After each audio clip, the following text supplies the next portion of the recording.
Hello, everybody. Thanks for tuning in. Once again, you're listening to World Combat Sports.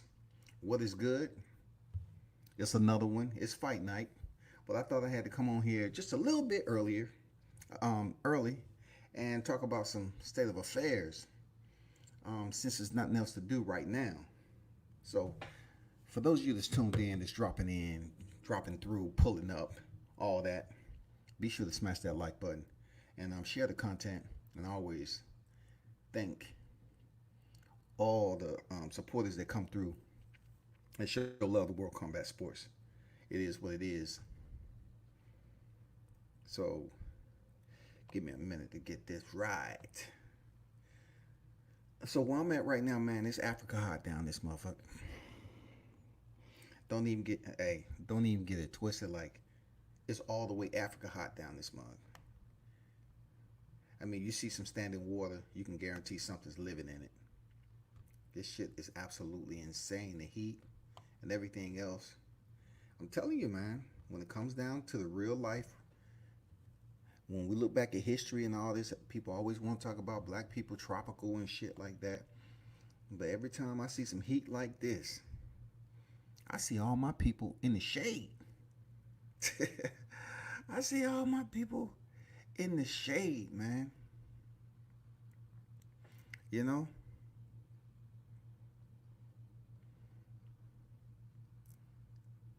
And of course, I'm going to talk about the champ Deontay Wilder, Michaela Mayer, and her fight that she has coming up with Helen Joseph. I'm going to start off speaking about, the former multi-division champion, Michael Nunn. Michael second to none. You know what I'm saying? We're gonna touch on Michael right quick and what's going on in the state of affairs in combat sports. So, let me get started. I'm up here multitasking while I get this set up. JC in the building, wrenches up. What's good, man? Yeah, we took the L with Masvidal, man. We'll get over it. I didn't really call it an L because though he didn't win, yet and still he took the fight on 6 days' notice.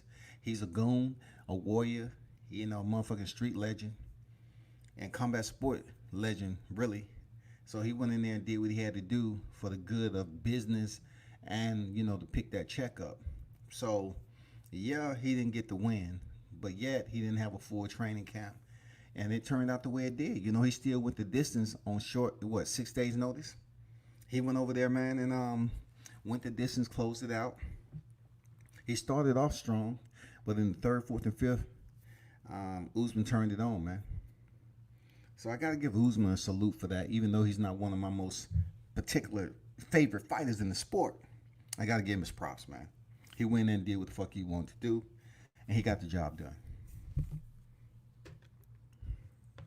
And, this is Boxing Talk, so I'm not on a specific topic because I'm out of town right now.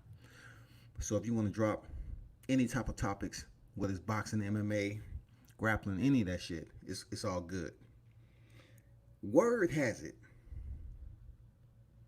it's out in the media, y'all, that Michael Nunn, I'm talking about the same Michael Nunn who won the IBF title by knocking out Frank Tate, y'all. Well, hold up. Let me set this up right.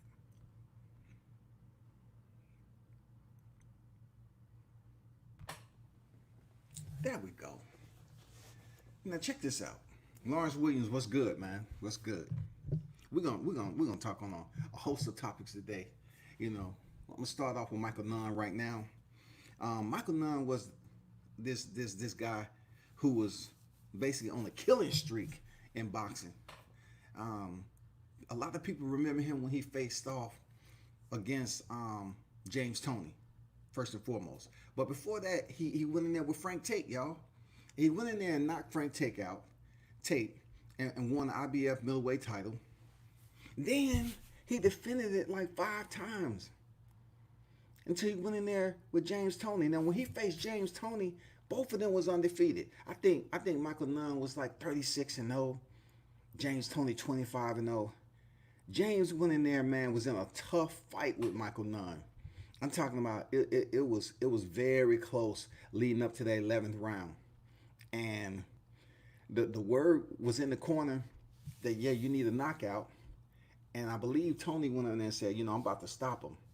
He went in there and stopped Michael Nunn in the 11th round and won the IBF middleweight title. That's real talk. So then, he wins I think he wins another WBO middleweight title, I believe, a WBA, and then he moves up to super middleweight and wins the WBO and the NA. I mean, he went. I believe he was 2-time champion at middleweight, and then he moves up over time, I believe, to face. Then what was the guy's name? I think he won a WBA super middleweight title too, and defended it like 4 times. Then moved up and to light heavyweight, and ended up winning the NABO title. All this boxing knowledge sometimes gets scrambled, but he did go over there and win the NABO title at light heavyweight. So make a long story short, I think the guy he defeated to in the super middleweight division, I believe it was Victor Cordova, I believe. So after he won that title, he defended in the super middleweight division before losing it to Steve Little. Yeah. So when he went to light heavyweight, he was able to win the NABO title and so forth. So my point is, right, multi-division champion, right? He's been out the sport for quite some time. Why? Because, at that time, Michael Nunn ended up being incarcerated and arrested for drug trafficking. Yeah, they gave him 25 years. Michael Nunn was given 25 years hard time for drug trafficking. But he served 16 and a half, I believe, and they end up letting him out. Now, how does this all matter to what I'm getting at? It's because Michael Nunn is about to step back in combat at 57 years old, y'all. At 57 years old, Michael Nunn is about to step back in there, not with a boxer, but with a prior MMA welterweight champion in Pat Miletich, a freaking mixed martial arts legend, a trainer, one of the dudes that was around, as a pioneer as the UFC was growing and mixed martial arts was growing. Pat Miletich was there. He won a freaking tournament, ended up being the welterweight champion, and I gotta give my props to him. This is gonna fuck your head up. Michael Nunn is stepping in there with Pat Miletich, a UFC Hall of Famer, right? Real SB90, what's good, man? Salute to you. Yeah, the gold medalist Frank Tate. Yeah, salute. You're right. My earliest memory of Nunn when he stopped Columbe in the first round. Sugar Ray Leonard turned down the Nunn fight after that. Nunn fought Frankie Lyles at 168. Yeah, he fought Frankie Lyles, and then the guy who he basically defeated to get the title, Cordova. He ended up defending his super middleweight title, I believe, 4 times. Yeah, I believe he defended his super middleweight title 4 times before losing to Steve Little. I mean, Michael Nunn was a beast, man. He was a beast. But and those of you that's tuned in, man, hey, be sure you smash the like button for me.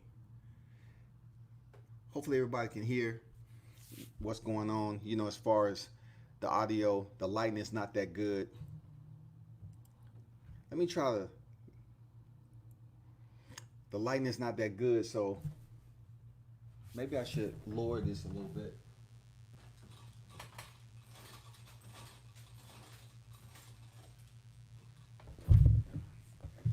All right, that should be better. But check this out, though. Michael Nunn went to prison for drug trafficking, right? And he did 16 and a half years. Now he's out, and he's due to face MMA legend Pat Miletich, right? So it comes down to it comes down to what are we looking at? Michael Nunn, 57 years old. What are we looking at?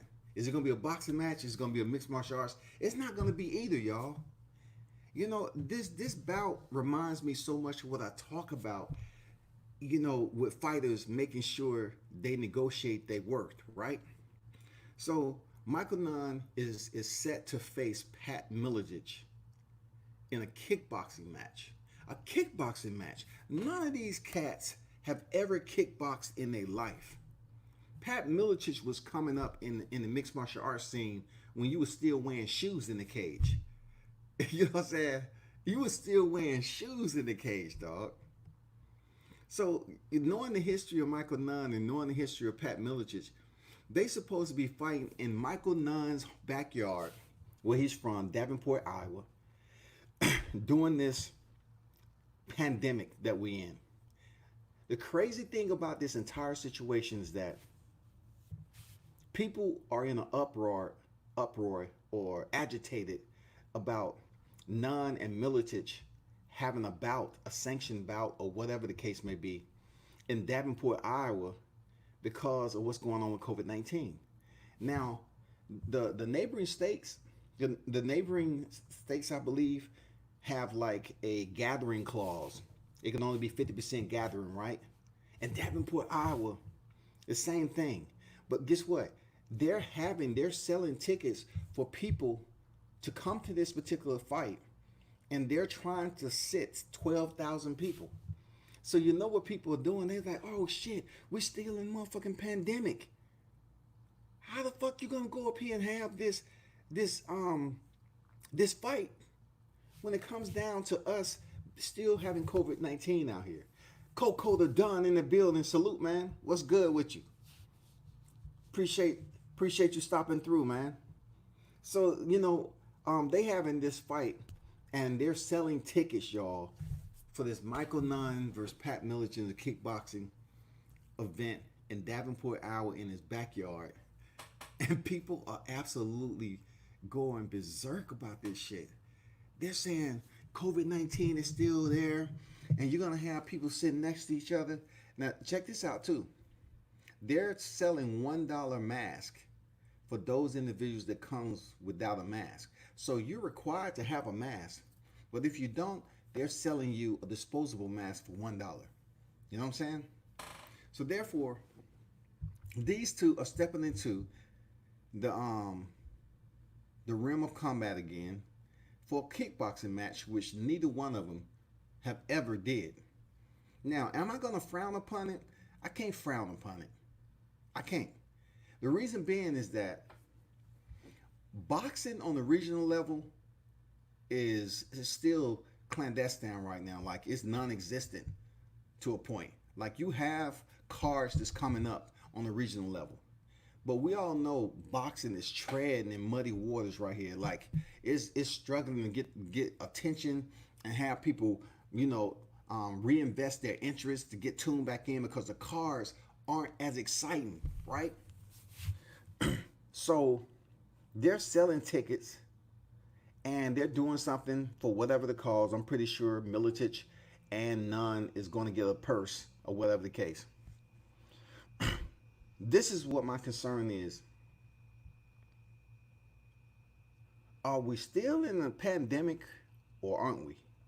Because at first, when China and everything came out and it was just so bad, and then it was coming over here, everybody was absolute in distress mode and they was locking the shit down and say, oh, this is crazy, you know, this is dangerous, you all need to stay in house and make sure you follow all the guidelines and freaking sanitize your place and stay in and don't go out unless you have to for essential items and this and that, right? But now you got politicians, governors, mayors that's not even on the same sheet of music. They're having this fight. But you have people's like, well, why can't it be shut down and this? You have people bypassing and throwing these fights, even when we're still having an influx of numbers of COVID-19 outbreaks. So it's a crazy amount of people that's pissed the fuck off that this fight is being scheduled and it's having a gathering. There's one or two good things about this shit. We haven't seen Top Rank do it yet. They're talking about it for the Teofimo and Vasily Lomachenko fight. But we really haven't seen a regional card or anybody out here put on a fight with the gathering of civilians. This is how epic this is, so to speak, because it's going down. I think July 17th. They're gonna have people filter into the arena and watch this fight. Why there's still a COVID-19 influx of numbers and people being affected? I think they may be one of the only combat sports arenas to do this right now, because people are still reeling from people dying all over the place, man. Global pandemic, it's still, the numbers are still increasing, but yet you have pockets that are opening up, like Atlanta, and just going full blast. And some people want you to wear a mask, some people don't. Even our mayor, Keisha Lance Bottoms, contracted the COVID. We just saw Russell Westbrook, James Harden contracted. We have all these people. We just saw Jamel Harry contracted COVID, right? I don't know how to look at it anymore, because it just seems like people just don't give a fuck. I mean, they really don't give a damn on who's gonna freaking catch the virus and who's not. Let me get something straight right quick. Hold on for a second.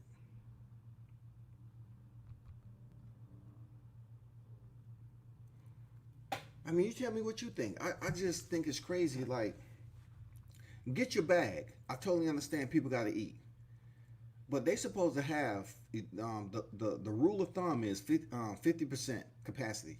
So therefore, they're planning on having 12,000 people attend this fight. And what they're trying to say is they're going to change the game. If everything goes well with these 12,000 and it's not a catastrophe with COVID-19 outbreak, that means they're going to start throwing another fight and they're going to have gatherings. So just like Dana White wanted to basically host cards during the pandemic, he was able to do so with essential staff. Then turn around, Top Rank followed suit. They start hosting cards because they was able to get Las Vegas to open up and have essential personnel. So now what we have, we're gonna have Davenport, Iowa, with Michael Nunn, Pat Miletich, and the commission over there attempt to have people show up to a fight and see two individuals go to combat with a fight card, y'all. They're gonna have a fight card, an undercard, under this event, and they're gonna invite 12,000 people on deck. So what's your thought process on that? What do you think about that? Is it safe enough for us to be in a gathering as such, even with the mask on? The mask is supposed to do what? The mask is supposed to prevent the person from spreading the COVID-19. That's it. It's not a panacea, you know? It's not a panacea.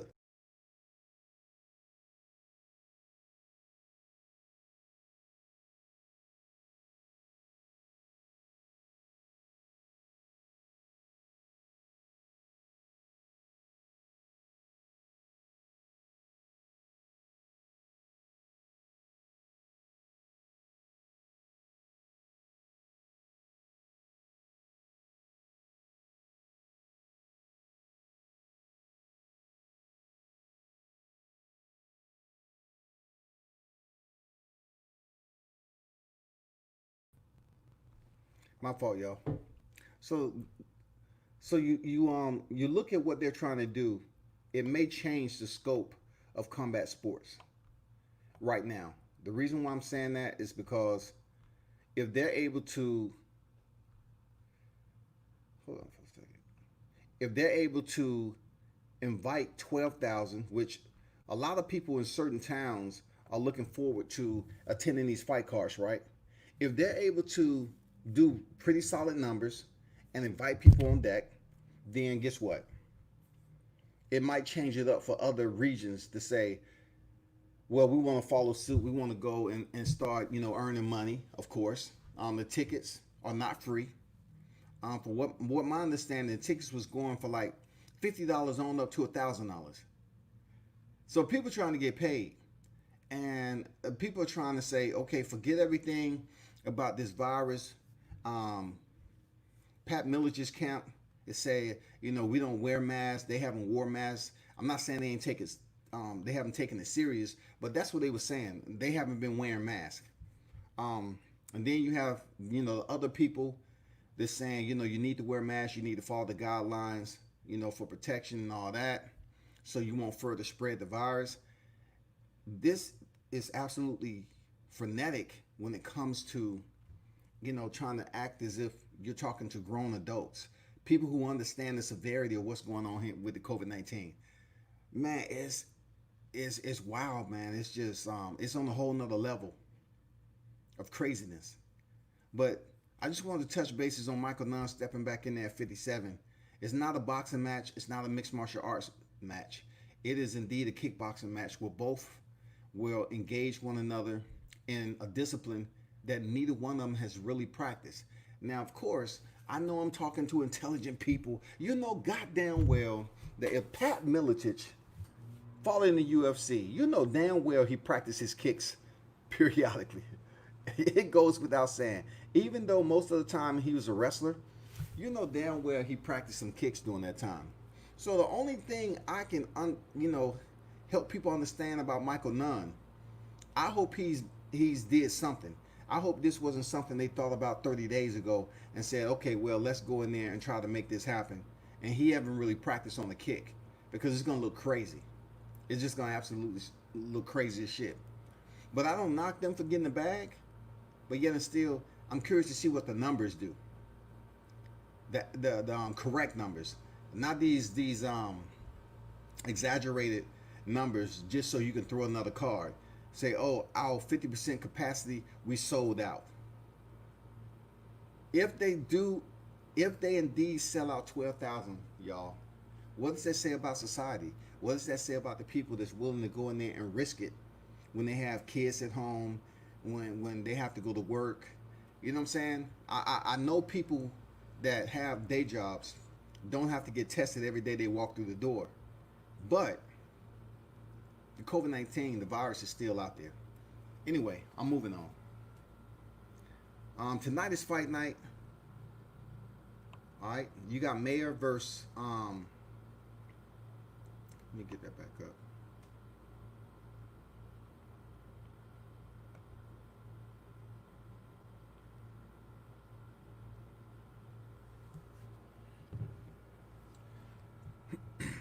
Hold up.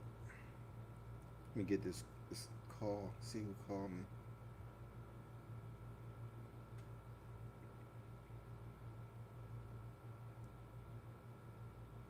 Okay. So you got Mayer versus Joseph. I think Joseph has like 14 losses, and we all know that Michaela Mayer is 12-0 undefeated. She has like 5 knockouts. It should be a pretty decent affair. Okay. Joseph has 10 knockouts to her ledger.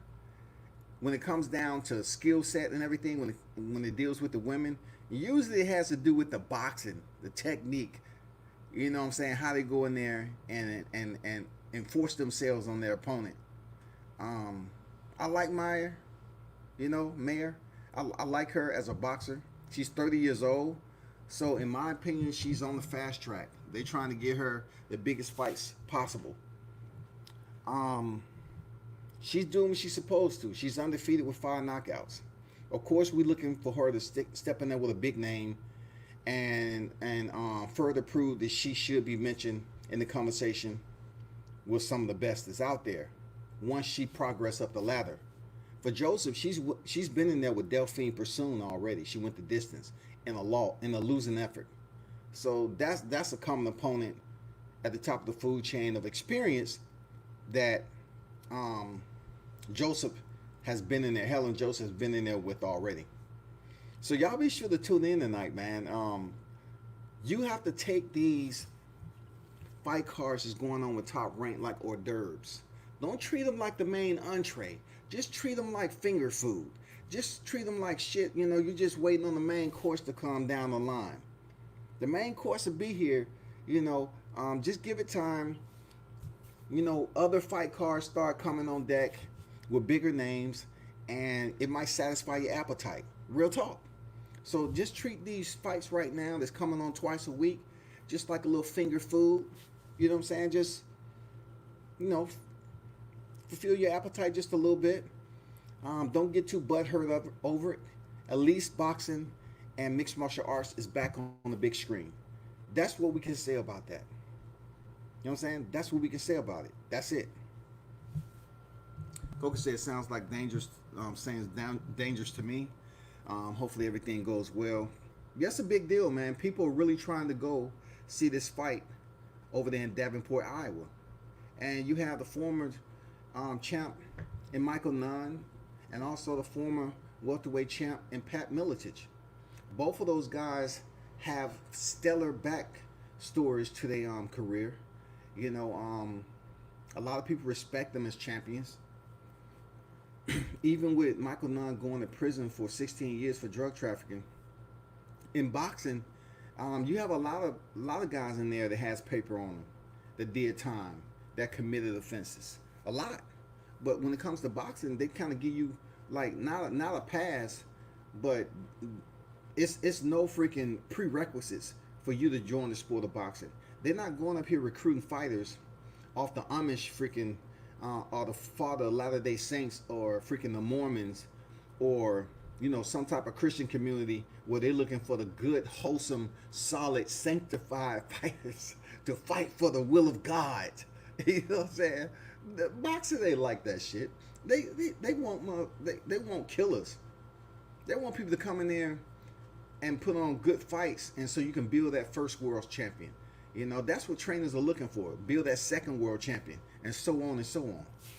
So, hey man, it's going to be on this week. Y'all be sure to check it out. I'm not sure if it's streaming anywhere.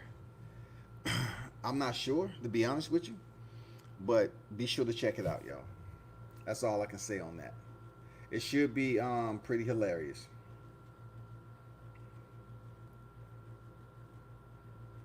Appreciate that input about Nunn, Del Lawrence. Okay. Deontay Wilder, man. You know the situation with what happened with the champ. You know, former WBC champion. And like I said before, he defended his titles so many times. Like, he was the longest reigning WBC champion actively after Adonis Stevenson lost his WBC title, right? So, going in there for his 11th defense, he didn't get it done against Tyson Fury. The whole situation with the WBC has been somewhat comedic, but yet very cynical. The WBC has proven to make us all understand that whatever Suleiman chooses to do, he will make those necessary steps, and he really doesn't care who it affects. He's been doing blatant adjustments, and you wonder why you're thinking to yourself, why is he making these adjustments? Like, why is Suleiman doing what he's doing? Like, the WBC belt is the coveted belt, and it's the highest sanctioning body of all the sanctioning bodies. The WBC, the WBA, the IBF, and the WBO. So why would he come up with a franchise belt and then get online or get in front of the lens and say, well, if you have the franchise belt, you're undisputed? And then people was asking him, like, so how the fuck you can be undisputed if you don't have a super title? So you can have a franchise belt and you can never lose it. So someone who defeat the franchise champion doesn't get the franchise belt. But yet, if you defeat somebody that has all the other titles, okay, the WBA, WBO, and the IBF, you're trying to tell me if you're franchise champion, you can come undisputed? How does boxing allow themselves to be so disorganized and disproportionate and have so many followers over the decades that you're trying to build boxing to continue to grow when the same people are getting paid, the same people are filling their pockets, the same people are getting paid, and that's the ones who are higher up. The boxers are out here starving, and I know some boxers out there are getting paid, but when it comes to Mauricio Suleiman and how he's doing business with this WBC, you should have look. You should have raised the eyebrow when it came to the damn franchise belt. You should have raised the eyebrow when Franchon Cruz-Dezurn didn't get her WBC title back. You should have raised the eyebrow all the other times where Mauricio made you say, he's making his own rules, man. He's just doing what the hell he want to do. So therefore, it's been a lot of shit that was going on with Deontay Wilder since he's been leaving, where Tyson Fury, the situation with Tyson Fury gloves, certain things that went on with Tyson Fury. I believe there were individuals from Wilder's camp that in my assumption, wanted an investigation completed. The investigation was never completed. All right, it was nothing done. And then Mauricio finally came out because of the energy from local media, the energy from the media on here, from these media outlets and people who continue to talk about it. From what my understanding was, Mauricio called one of the media members ignorant for putting out the information that he did, and also with all the collaborative information that has been consolidated together, that's filtered out, and I'm pretty sure he's reading it, and everybody else over there across the pond, he felt some type of way about it. He was pissed. So when it came down to it, you saw Tyson Fury jump up here and make a little short post about, if he was in on it, that means JD's was in on it. And then, the back and forth shit that's going on with, I guess, IFL TV and BT Sports or whatever shit, they was talking, trying to come out here and put out media saying Deontay Wilder was knocked out early in his career, which is pointless in a way. You know what I'm saying? It's really pointless to go that route when it comes to the task at hand. The task at hand is that WBC president Mauricio Suleiman, in my opinion, have not taken appropriate actions to look further into the situation and see if there is wrongdoing, see if there were something deceptive about Tyson Fury going in there fighting Deontay Wilder. If you have the media coverage and you have a situation that's from the first fight of his gloves, and then in the second fight in the rematch, then that's justifiable terms for you to at least just take a look into it. But it didn't seem like Mauricio Suleiman wanted to commence an investigation. It's not look like it wasn't in his priority list. He really didn't care. None of that. So it's a lot riding on this fight that's coming up between Deontay Wilder and Tyson Fury. And Wilder's pretty much, heading into this bout, if he wins the title back, hey, we might get a Riddick Bowe. Seriously. If Deontay Wilder wins this dang WBC title back, we might get a Riddick Bowe. Those hardcore boxing fans know what I'm talking about. Deontay Wilder might throw that motherfucker in the trash, dog. He might throw it in the trash, say, fuck it. You weren't even trying to help me out. I sat up here and receive all these injuries. I know a lot of people wait for doctor's report and everything, but we have to look at it in this perspective. Deontay Wilder, the punishment he received in that fight was absolutely like something different from what we've seen from Tyson Fury, other opponents. He's sitting up there bleeding all to be damned against Otto Walling. But then he comes in here because he switches trainers to Sugar Hill, and he's coming here and he's all of a sudden this power puncher just because he want to say, okay, I said I'll knock him out. A lot of fighters say they're going to knock out their opponent. But Tyson Fury goes in there and he has, the champ bleeding from his ears, lips, and everything else. And it's a bit brutal than we're used to seeing coming from Tyson Fury. But no one wants to question that. All they want to, most of the people want to say is Deontay Wilder, he lost. We're not questioning him losing. Like I said many times before, we're not questioning him losing. We're just questioning the entire facet for which he lost. That's all. We just want to make sure it's binded under good faith, and it wasn't any cheating going on. And once you have a fighter like Tyson that has been accused and reprimanded for cheating, and also you have Mr. Carefoot come out of seclusion, and just for a tidbit before they shut him back up, he came out and said, the Fury camp was supposed to pay him some money, and he never got the money for saying that he provided them uncastrated wild boar, and that's why he tested positive. Do you see where I'm going with this? Like, all a lot of people and myself would appreciate if Mauricio Suleiman would have took the initiative to even dive into it and say, you know what, I'm just going to look into it. But the way I was viewing it, when it came down to him, it just seems like he didn't care. It seemed like he was this, it wasn't something that he felt that would benefit the WBC. So therefore, there's a lot of money on the table, people. There's a lot of money on the table if Tyson Fury keeps this WBC belt. It's a lot of money for the teams.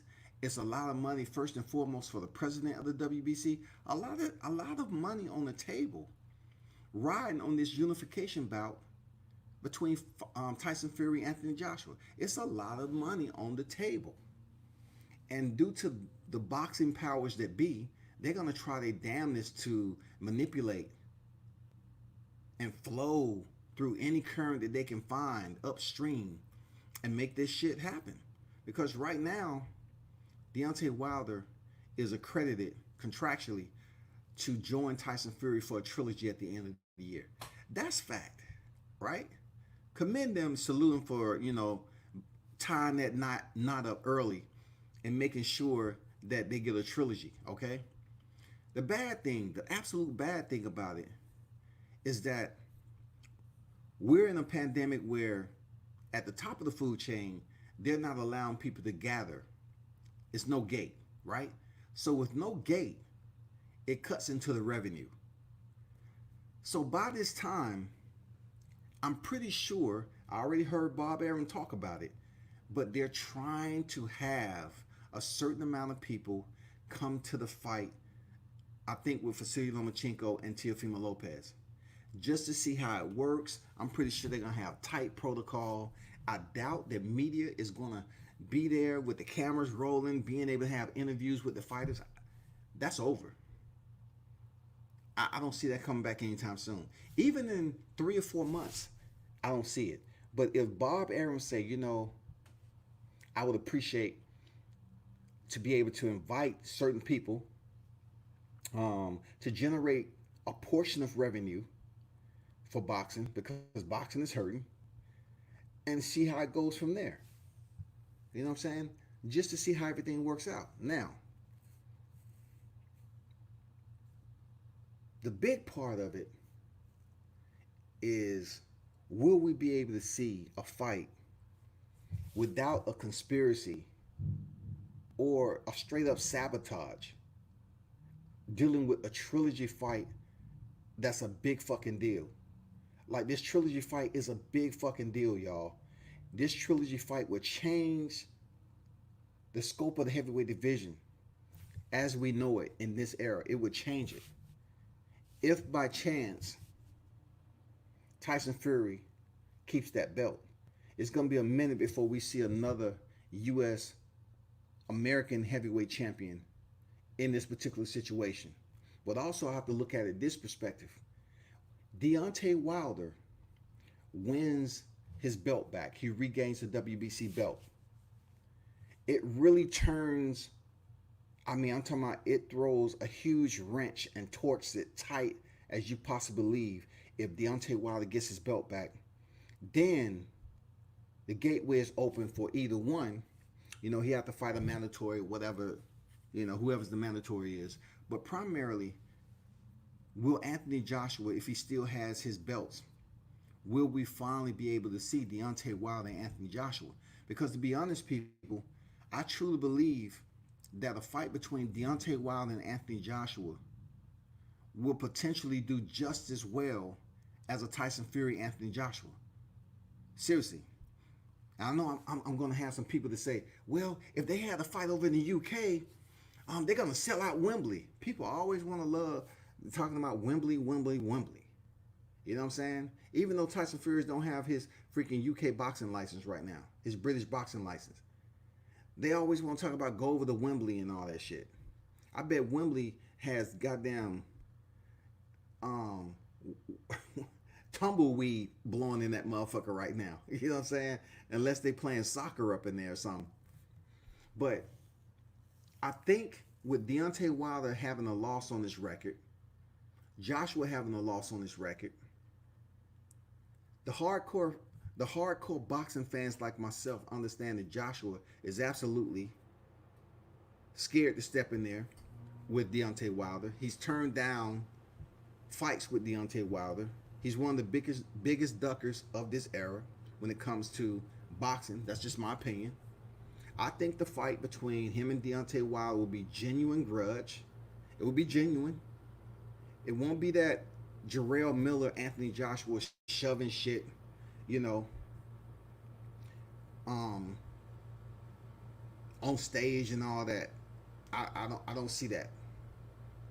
I just feel that what's happened with Tyson Fury, Deontay Wilder is able to go back in there and get his belt back. All the drama of Deontay Wilder is not being worthy of stepping in there with Anthony Joshua. He hasn't did enough. Who has he fought? All that shit is out the window. We're not in the Terrence Crawford, Errol Spence, bubble right now. We're not in that glass. We're in that fishbowl. Deontay Wilder, Tyson Fury, Anthony Joshua, all of these guys are where they should be right now to make one of the grandest, largest grossing fights in boxing. But it has to be another climactic moment.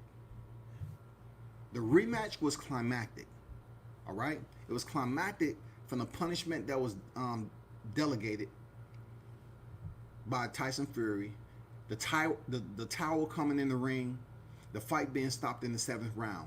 Very climactic, right? So therefore, the only part that kind of puts a strain at the neck of that boiling over to a multi-million-dollar unification match is because Deontay Wilder has a rematch clause for a trilogy. He enacted.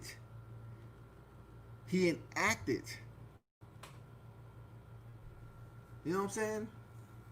He enacted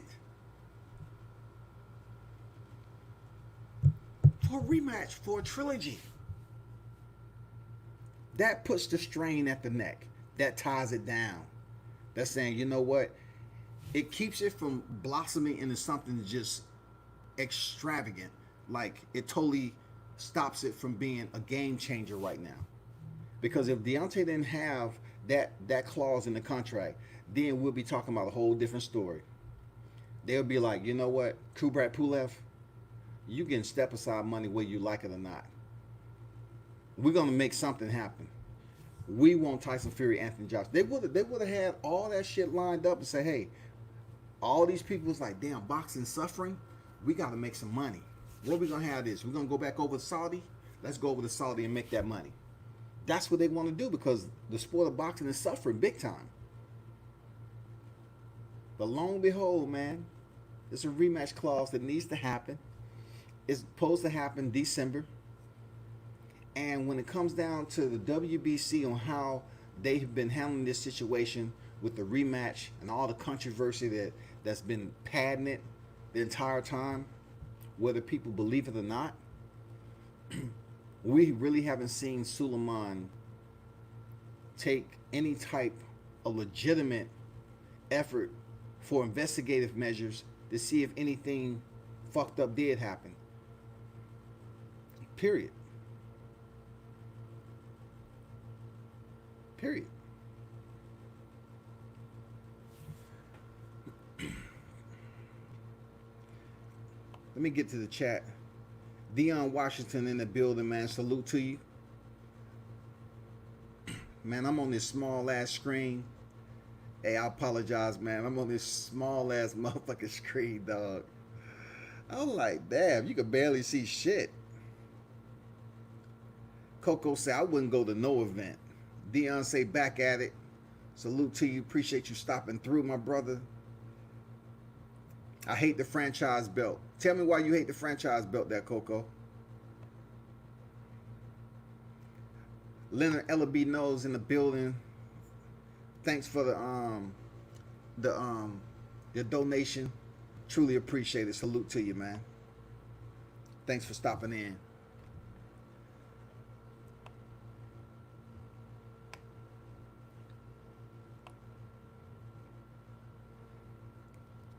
Coco one salute. AJ ducking the smoke. You know, I've been saying this for quite some time, even back in 2018 when they was negotiating, that AJ and Eddie Hearns tried their damnness to prevent Wilder from moving forward, you know, in unifying the belts. And even when they was, you know, he was asked by a British reporter, say, Joshua, don't you believe that Deontay Wilder deserves more than a flat fee? And he said, don't you think so? Don't you think so? He asked Joshua straight to his face, and Joshua said, yeah, he does. Over and over again, he does. But what we're going to do, this is what we're going to do. After saying that Deontay Wilder deserves more than a flat fee, you know, they was trying to give him the 12 million flat, 15 million flat, all this bullshit. So Anthony Joshua put on the spot by this British reporter. He said he does. But what we're going to do, we're going to give him a flat fee with incentives. What incentives? Why in the fuck do they love treating certain people like they're ignorant and illiterate? Like, if you're not giving me a percentage of everything to earn an income and a purse as much as I possibly can, why give me a flat fee and it's not generated to all your other opponents? You didn't apply that to Alexander Povetkin. You have not applied that to Joseph Parker. So why the fuck are you applying it to Deontay Wilder? Because you didn't want the fight. You wanted to make it as stressful as possible. You wanted to make it as difficult as possible. And you didn't want the motherfucking fight, Joshua. Just be honest with yourself. You didn't want the fight because you didn't think you would be able to handle that. And, you know, unfortunately for all his freaking pocket holders out there, you know what a pocket holder is. For all Joshua pocket holders that sit up here and say that Joshua was a more technical fighter. Listen, when it comes to boxing in the heavyweight division, their style is not all about technicality. Sometimes it boils down to power. Sometimes it boils down to who can take the punishment, who can give it. And we've seen Joshua on the freaking canvas before. We've seen him on the canvas before, several times.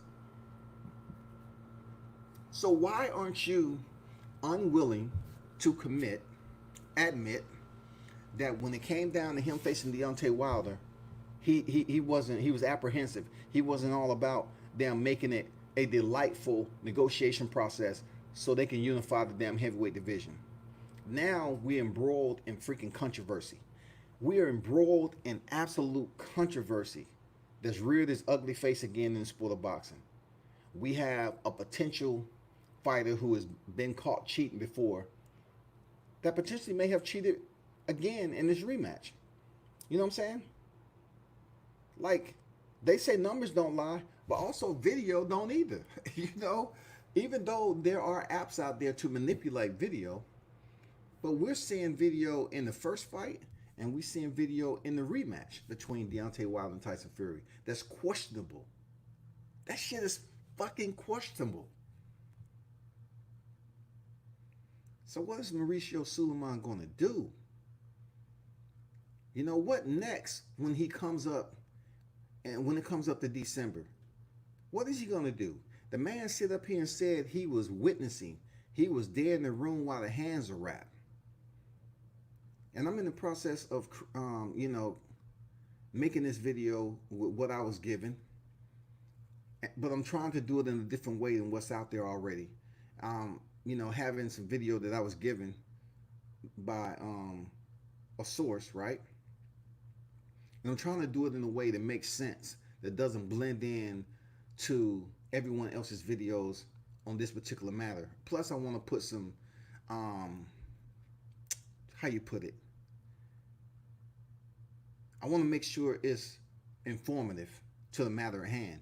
As close as we get to this fight in December, it's going to become huge and huge, and the talking points is going to, come back up about the rematch and what's been going on with it. Mark Breland, the towel being thrown in, all that shit. All that shit is going to surface again, and it's going to be like it's brand spanking new, and all this needs to be answered. Did Mauricio Suleiman do enough? Did he max out his efforts as WBC president to see if Deontay Wilder was indeed injured? And then you got to look at Deontay Wilder, a person who hasn't really spoken much, but his people has spoken on the situation. But people still blaming Deontay Wilder as if he's speaking up every other week with an excuse. He's not doing that. And then, we always want to say, okay, you can be on social media, right? And sometimes when you might be in the car, you might be somewhere you typing and you make a mistake, you finger fuck it, right? And people want to hold you accountable for not proofreading your shit, right? When we can get away with characters being out of place and all that. And I always try to explain to people, like, verbiage is everything. Perception, when people visualize who you are as a person, that's just the first perception they have. But when you speak, that's totally different. They change up. They might have despised you or looked down upon you before you even had any conversation. But yet when you spoke, they say, okay, so-and-so seems cool. I like what I'm hearing. This and that, right? So when Malik, I believe, Malik Scott sent out that post, and he basically misused what is called a cacology or a batology, or the misuse of a word or its meaning or whatever the case. He said from what it was found in the autopsy is considered to be a posthumous. You know what I'm saying? So when people looked at him placing that text out there on that level, knowing that there's a team around, there's individuals that can proofread it, people ran with it. People ran like they had on brand new motherfucking Asics or goddamn Air Maxes. They saying autopsy. What the fuck? Deontay didn't die? What's this? What's that? Everybody was talking about one fucking word. Instead of just saying, you know what, I know what the fuck he meant. I knew what he meant when Deontay Wilder left the ring and when he got checked up by the doctor. Due to the findings from the doctor, the results have been rendered that this may have happened from these injuries that he received and the indentation and everything else, right? But people just ran off with the autopsy. And they made such a big fucking deal. That's not even the point. The point of the matter is Malik sent out the text to make a damn point about the injuries that Deontay Wilder received. And in reality, leading up to this next fight, it's personal. They're coming for Tyson Fury's head. They're coming for blood. Everything. So just think of it this way, right? If you was a fighter, if I was a fighter, and you just I don't like putting kids in. Just say we had kids, and you found out a fighter was cheating, had loaded gloves, and he has a family, you has a family, and knowing what we know about boxing, and how we have seen Maxim Dadashev, how we've seen Adonis Stevenson, how we have seen Dong Kung Young, I believe that was his name. we've seen people that die in the ring, right? Why wouldn't you get upset? Extremely, extremely upset to the point where a person that is contending in your same employment, loaded or basically cut corners, that could have cost you your life and took you, your position in your household, away permanently and put you in the grave. What happens to you? You know what I'm saying? If you find out a person decided to cut corners and devalue you as a human being, not only that, understanding that you have family and you have kids, so they took it upon themselves to say, you know what, this is what I need to do because the only thing I'm focused on right now is winning this fight. So if you're not even registering the alternatives and saying, maybe I should think about his family. No. Maybe I should think about him as a human being before I go over here and do what I'm doing. And then you have some people that say, I don't give a fuck about that, man. I got to go ahead and get this bread. I got to go get this bag, man. Fuck all that. So a lot of people start to think like, damn, that motherfucker, look, they say that nigga didn't care about my life. So fuck his. So I can imagine what the return is going to be coming December. It's going to be intense. And, it's going to be extremely intense. And, of course, no official word on where the fight's going to be located. But I'm pretty sure, people, as I'm telling you, I have absolute confidence in what I'm telling you.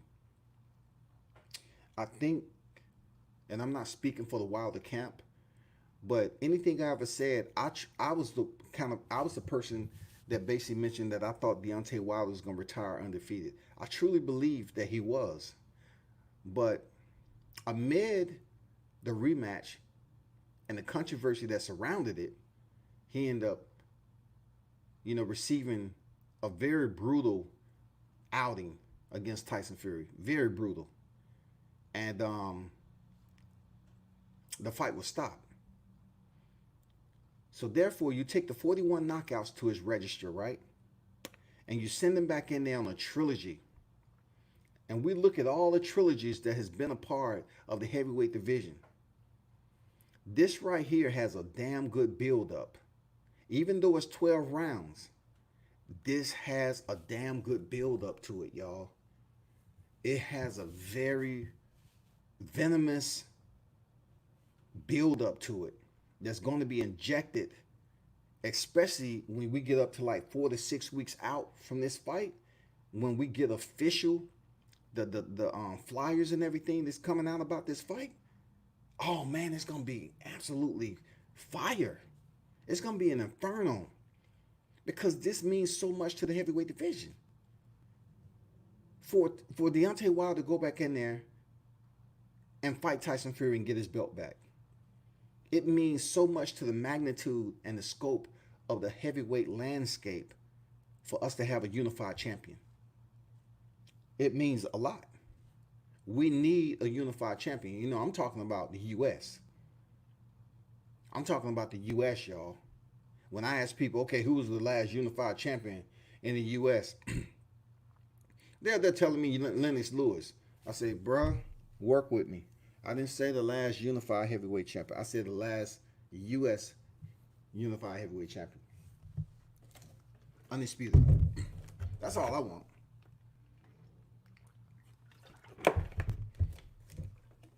One face, one name, one champ. I don't think it's over.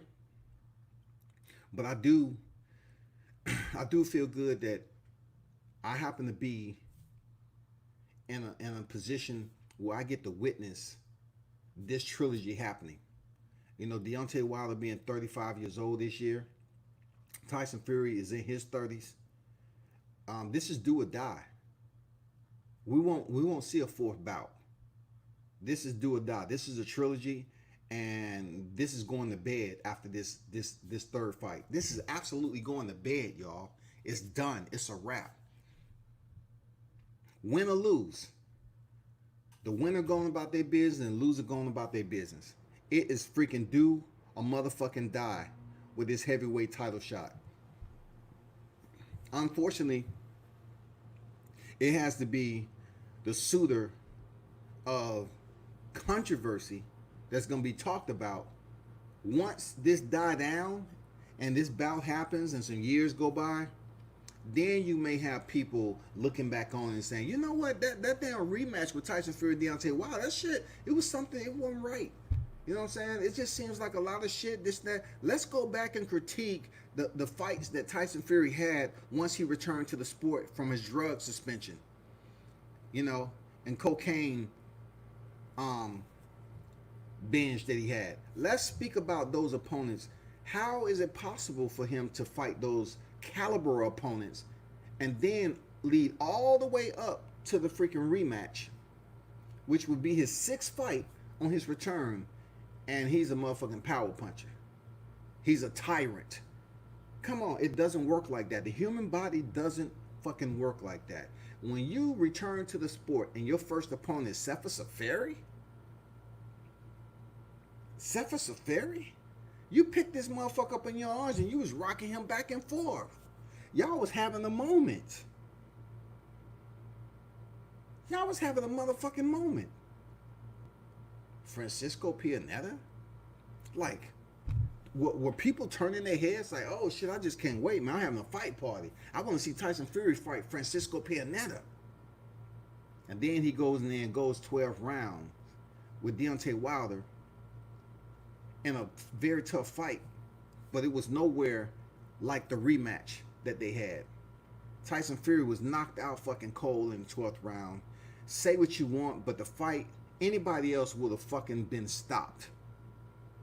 But due to the proximity and the volume of the count coming from the ref, he was able to revive Tyson Fury and bring him back to the motherfucking light. You know what I'm saying? He was able to bring Tyson Fury, who was, look, Tyson Fury was already in the upper room. They was having a conversation. They said, well, are you okay? We didn't think we'll see you visit here. But since you're here, let's have a conversation. What do you think you could have done better before Deontay hit you with the right and then the left hand, and now you up here with us? What could have you have changed there, Fury? Your dad named you Tyson after the legend Mike Tyson. And though both of you have suffered knockouts, this wasn't the time for you to get sent to the upper room. So are you here for a blessing? You want to ask forgiveness there, Tyson, because there's still time. I think the referee is on 10 already. But never mind that. We got it, Tyson. The referee's on 10 already. Do you want to go back in there, mate? Or you just want us to keep you up here? And then I guess they gave him a choice. They sent him back down to where the light was, you know, to the referee. Count 12, 13. And Tyson, you know, got up and shit, you know, put his hands on Jack Reese's freaking shoulder, and they revived his ass. And he was able to finish the fight. Then he goes on to fight who? Tom Schwartz.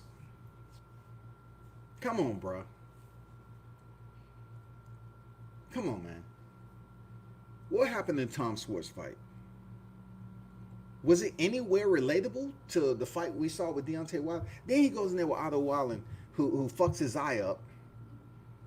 And it was totally opposite than Tyson Fury being the sender of the delegator of punishment. He was the recipient of punishment. So he got his right eye fucked all up, big ass gash. So he had to let that heal. Not to mention that after the first match, after the first bout with Wilder, Tyson Fury didn't want to enact his immediate rematch clause. He wanted to go fight Tom Schwartz and Otto Wallen. So in that process, he got fucked up with Otto Wallen. He takes time off and go over there to the WWE, fucks around over there, and have a match with Braun Strowman. Now it's time. The master plan has evolved, people. And then it's time for Tyson Fury, firing Ben Davison supposedly, coming picking up Sugar Hill, and goddamn going back to his roots to put all the damn master storyline plots together to have us believe everything. But in reality, Tyson Fury was like, shit, make sure I got me handy left glove. I need my left glove to be handy. You know what I mean, right? You know what I mean. I want that glove to be the Thor, the hammer that Thor uses. I really want it to be special. I want it to provide me, a certain type of adjustment or any type of advantage possible. Whatever it may be. But anyway, Tyson Fury goes in here and really administer a beating on Deontay Wilder. And he's never been that guy, y'all. So therefore, when I talk to these supporters of World Combat Sports, I have to say, yeah, man, y'all understand this shit. Y'all know something was fucked up. Don't come over here acting like you're blind. You can see and understand what I'm telling you. We need less belts, not more belts. Greedy sanctioning bodies to make money on sanctioning fees. True. And the most expensive sanctioning fee out there, that Coco, is indeed WBC. Very suspicious. Pillow Fist Fury. Long count. H Money in the building. Mr. The Zone. Salute to you, man. Y'all be sure to subscribe to my man channel. Salute to you. H Money, Mr. Zone, the best in the business. At JC the Don, salute. Man, JC was the first one in the motherfucking chat. I was like, damn. Appreciate it, JC. JC, shit. He must goddamn been at the bar, goddamn, when he's supposed to been at work. You know how black people do it. When it's time to get off work. Shit, we supposed to get off at 4:30. We start shutting it down like 3:55. We out. Lee said Wilder got played. He had just fought King Kong. He fought Fury about 3 months later. Fury had less ranked opponents to stay fresh. If not for COVID, he would have got played again. Check this out, Lee. Very solid point you made. And let me touch on that a little bit when it comes to King Kong. Deontay Wilder coming off that seven round knockout of King Kong Ortiz at the MGM Grand, right? But think about the fights that he had leading up to the Tyson Fury fight. He had camp after camp after camp after camp. So the first thing is, people want to say that he had too many serious camps leading up to the fight with Tyson Fury. So therefore, he said he fought Fury 2 or 3 months later, which people need to understand. A usual good solid fight camp, I mean minimal is 8 weeks. Minimal, like a good solid fight camp without COVID and everything, minimal 8 weeks. But that has a lot to do with what opponents that you've been in the ring with. Y'all hold on for a second.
So back to what Lee was saying.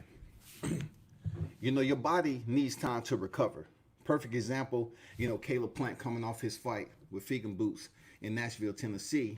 In the process of having a very strenuous camp, David Benavidez in his camp is trying to shoot him an offer to have the fight, another hard fight,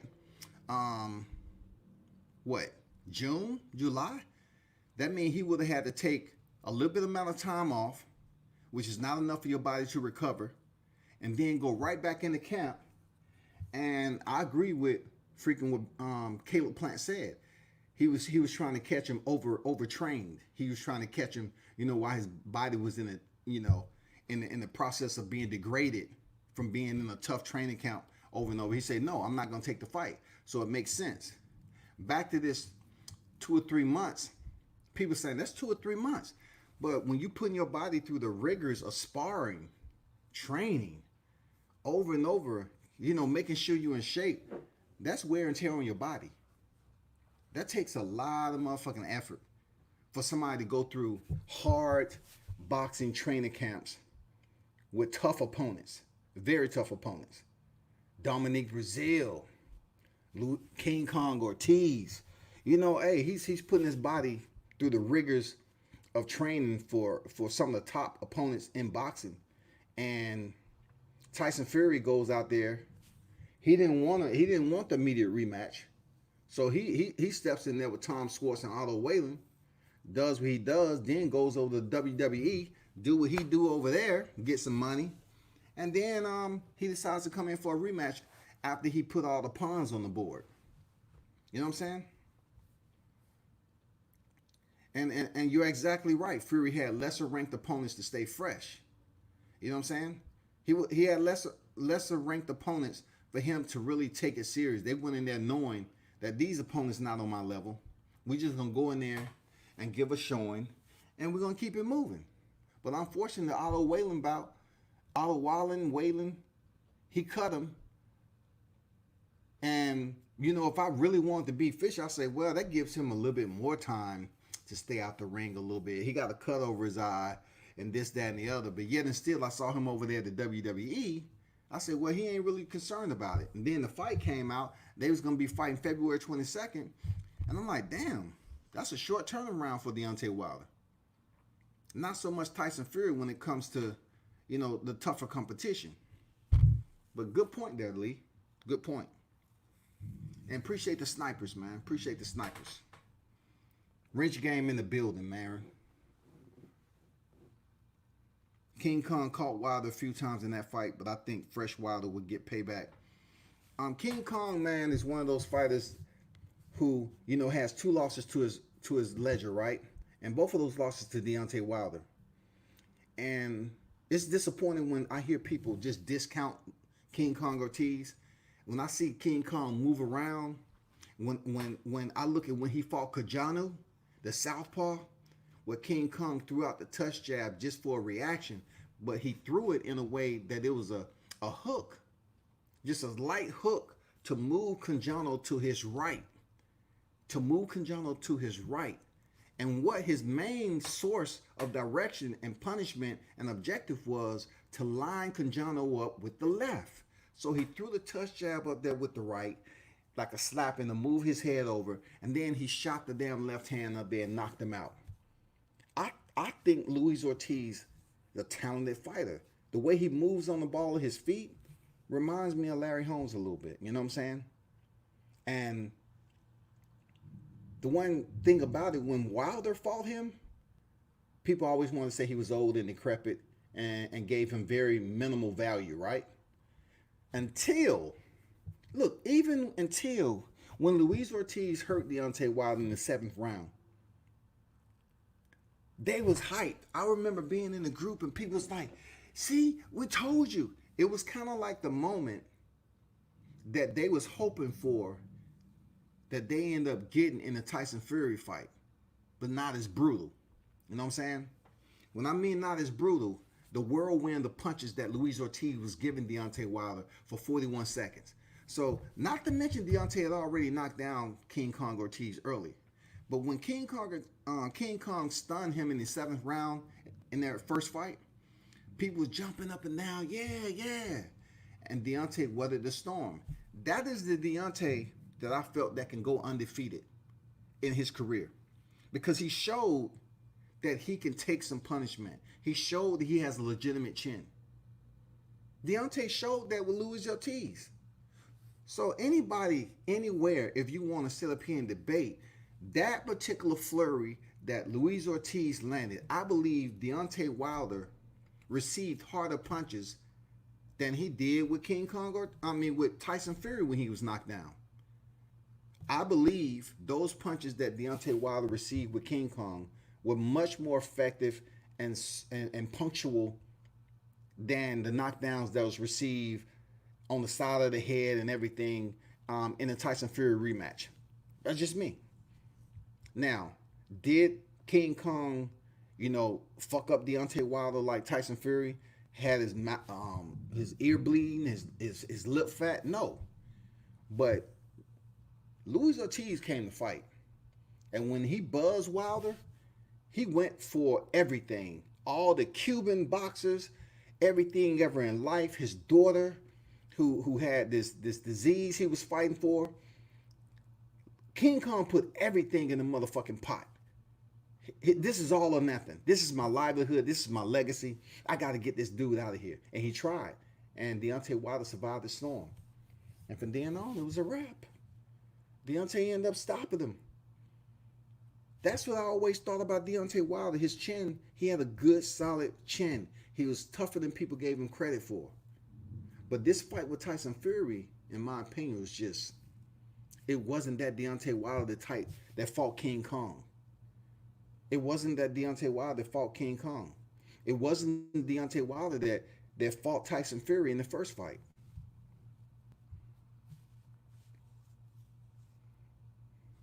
And yeah, I truly believe that, Lee. Appreciate your content, man.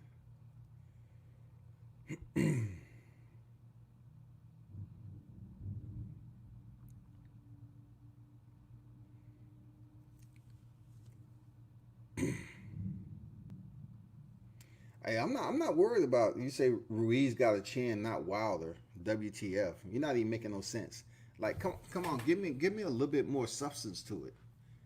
Hey, don't don't time out. Because I like your name too. You know what I'm saying? You want attention, but give me a little bit more substance with your comment though. You know what I'm saying? Ruiz got a chin. What does Andy Ruiz have to do with the nomenclature of Deontay Wilder and Tyson Fury when Andy Ruiz fought a whole entire different heavyweight? And not only that, he didn't even return. At least Tyson Fury returned for the rematch and made it a legitimate rematch.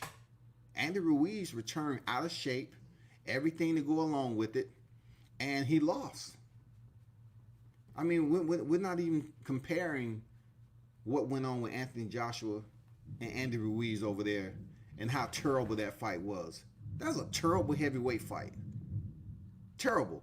What we received in Wilder Fury was suspense and intrigue from the first fight and the second fight. It's not even close. Especially the second fight, because a lot of people that despise the Deontay Wilder got what the fuck they wanted. They saw him lose. They saw the old go on his record. And they saw him get beat up and punished. That's everything they wanted. So they can jump on social media and say, oh, Deontay got fucked up.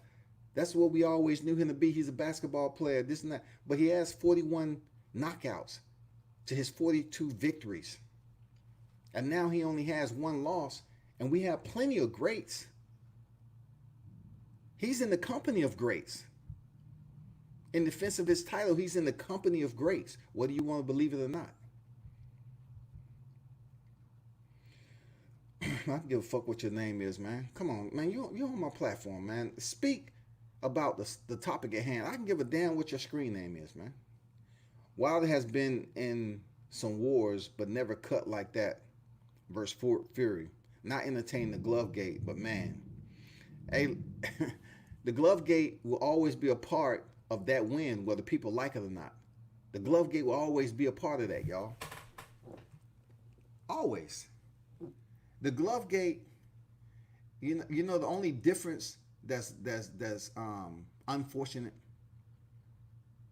about the Watergate and the glove gate is that they found out someone had fucked around, you know what I'm saying, at Watergate. With the glove gate, no one wanted to take the initiative to do an investigation. And the bad thing about it, unless you was commissioned like Billy Collins when he fought Luis Resto, they confiscated the gloves on the night of. The gloves was in the hands of the commission on the night of the fight. So therefore, that's why Panama Lewis and Luis Resto suffered extensive punishment because the commission was in possession of the gloves that they removed and took them with them that night. No one took the gloves of Tyson Fury because the conversation, believe it or not, the conversation, as fucked up as it is, Glovegate wasn't in the conversation after the loss immediately that night. People didn't know. People didn't understand. People weren't talking about it. You know what I'm saying? People weren't talking about it. So if the Glovegate situation wasn't mentioned on right after the fight, immediately after the fight, for the commission or anybody to say, you know what, let's look into it. Hey, Fury, we need your gloves that you fought in.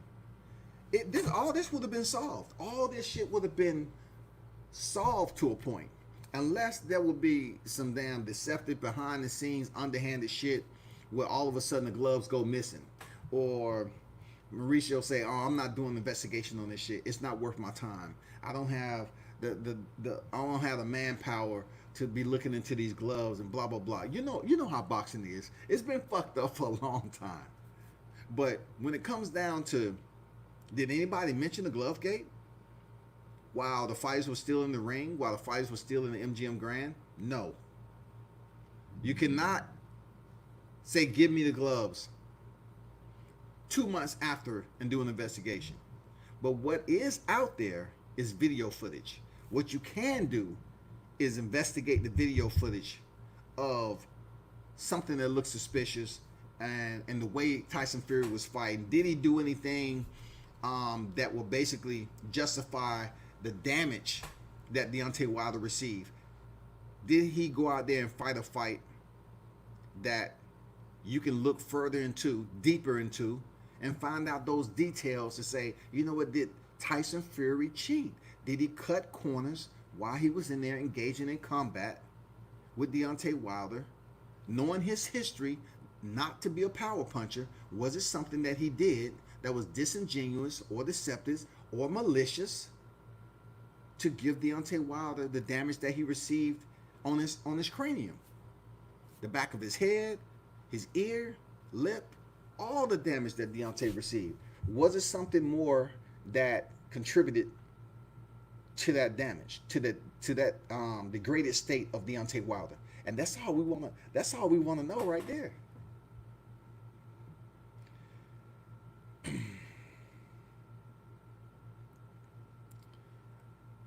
Ruiz, no diss him, but he got the best chin and fastest hands. Okay, I mean, all right.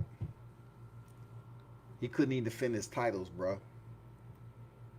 Well, I'm really talking about, Deontay Wilder, who defended his title 11 times. He stepped in there for the 11th time to defend his titles, bro. Ruiz was stuck at a Snickers buffet with his hand dripping with caramel and nougat. But you want to talk about a chin? Nobody gives a fuck about a chin when you can't even goddamn handle the fame. You can't even handle the fame, dog. If Glovegate is real, the Wilder team would sue Fury, but nothing happened. They can't sue Fury until the actual sanctioning body look into it and they're able to have legal team gather evidence and everything. You just can't go off social media hearsay and the videos and stuff. You have to have the right people take action. Legality has to work out accordingly. You just can't say, "Oh, well, let's sue them." In order for you to have civil, you have to have evidence. You have to have culpability.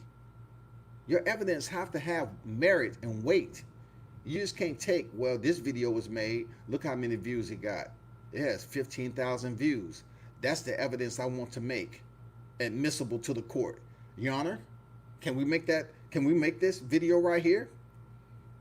This is from a liable source out there on YouTube. Man, come on, man. Be better. I don't feel like clowning you, man. Come on, man. JC the Don. Ruiz and Dan Raphael chilling at the buffet. For real, man. Goddamn, just eating macaroni and cheese with they freaking fingers and shit. Hey, can you give me that hickory barbecue sauce over there, Dan? Okay, cool. And can you give me that that downtown southern smoke barbecue spicy, stage 2? Yeah, I want some of that too. I need some Texas Pete and Tabasco. Matter of fact, give me some of that potato salad too. Dan Raphael, man, I'm not even gonna get into it. My main focal point was freaking Deontay Wilder getting some type of redemption. But, Ruiz and Dan Raphael, they have something in common. They are basically platinum members when it comes to the buffets. I do understand that at this point in time during the pandemic, a lot of buffets have been shut down. So I can only assume that they have teamed up and walked up into a local Publix or Costco's and just head straight to where they actually cooking, the samples, where people giving out samples on Costco.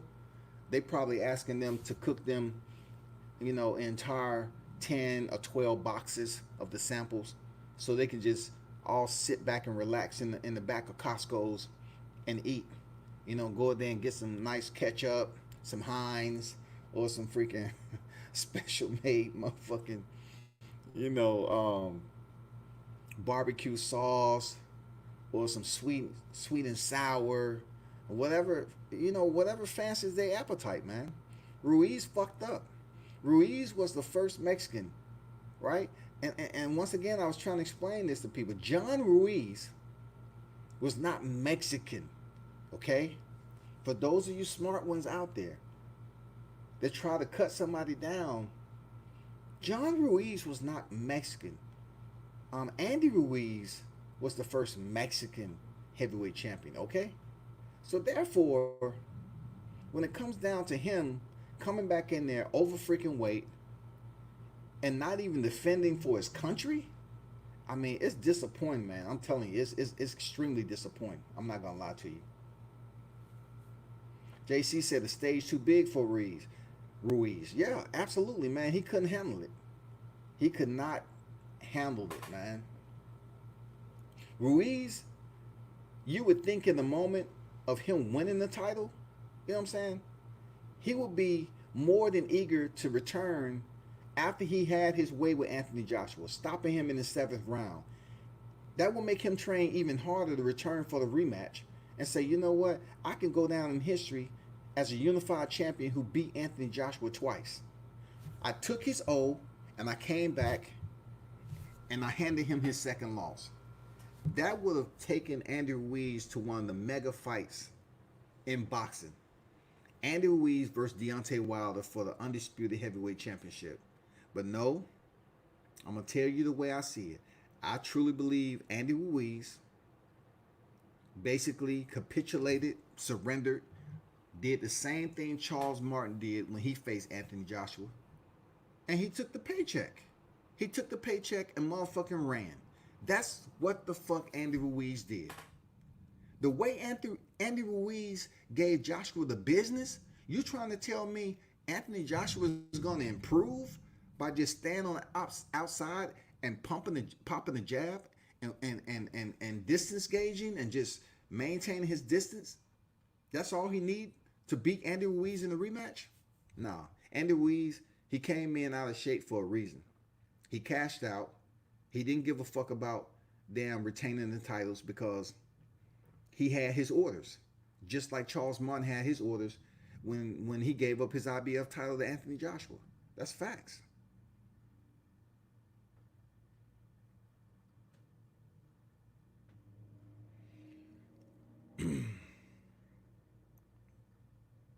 Yeah, even Ruiz's dad say he fucked up. I agree, JC. You know what I'm saying? Look, Ruiz's dad say he couldn't handle Andy. He couldn't get him to come to the gym all the time. So when he showed up in Saudi Arabia and he had on the dress, the man dress, a lot of people didn't know how big he was because he was wearing the custom. So he put a wrap on the fat. He wrapped up the fat real nice over there in the heat. You know what I'm saying? They probably told Andy Ruiz, you know what, Andy, it's kind of hot outside. So, chocolate melts in the heat. It melts in your hand. You know what I'm saying? So be careful about stepping out here in Saudi, with the Snicker bars in your pocket, because when you reach down there, it's gonna look like you shitted on yourself. So try not to carry any Snicker bars outside in this Saudi Arabia heat, because they're melting. They're melting your pocket, Andy. You don't want that. You want. I know how you like your Snicker bars, Andy. You like them, firm. Like you go in the store, they're just right. They're not melted. Any of that, so you can get the full effect of that Snicker caramel and nougat and the nuts. You want it all, Andy, and Andy got it. That's what he got, y'all.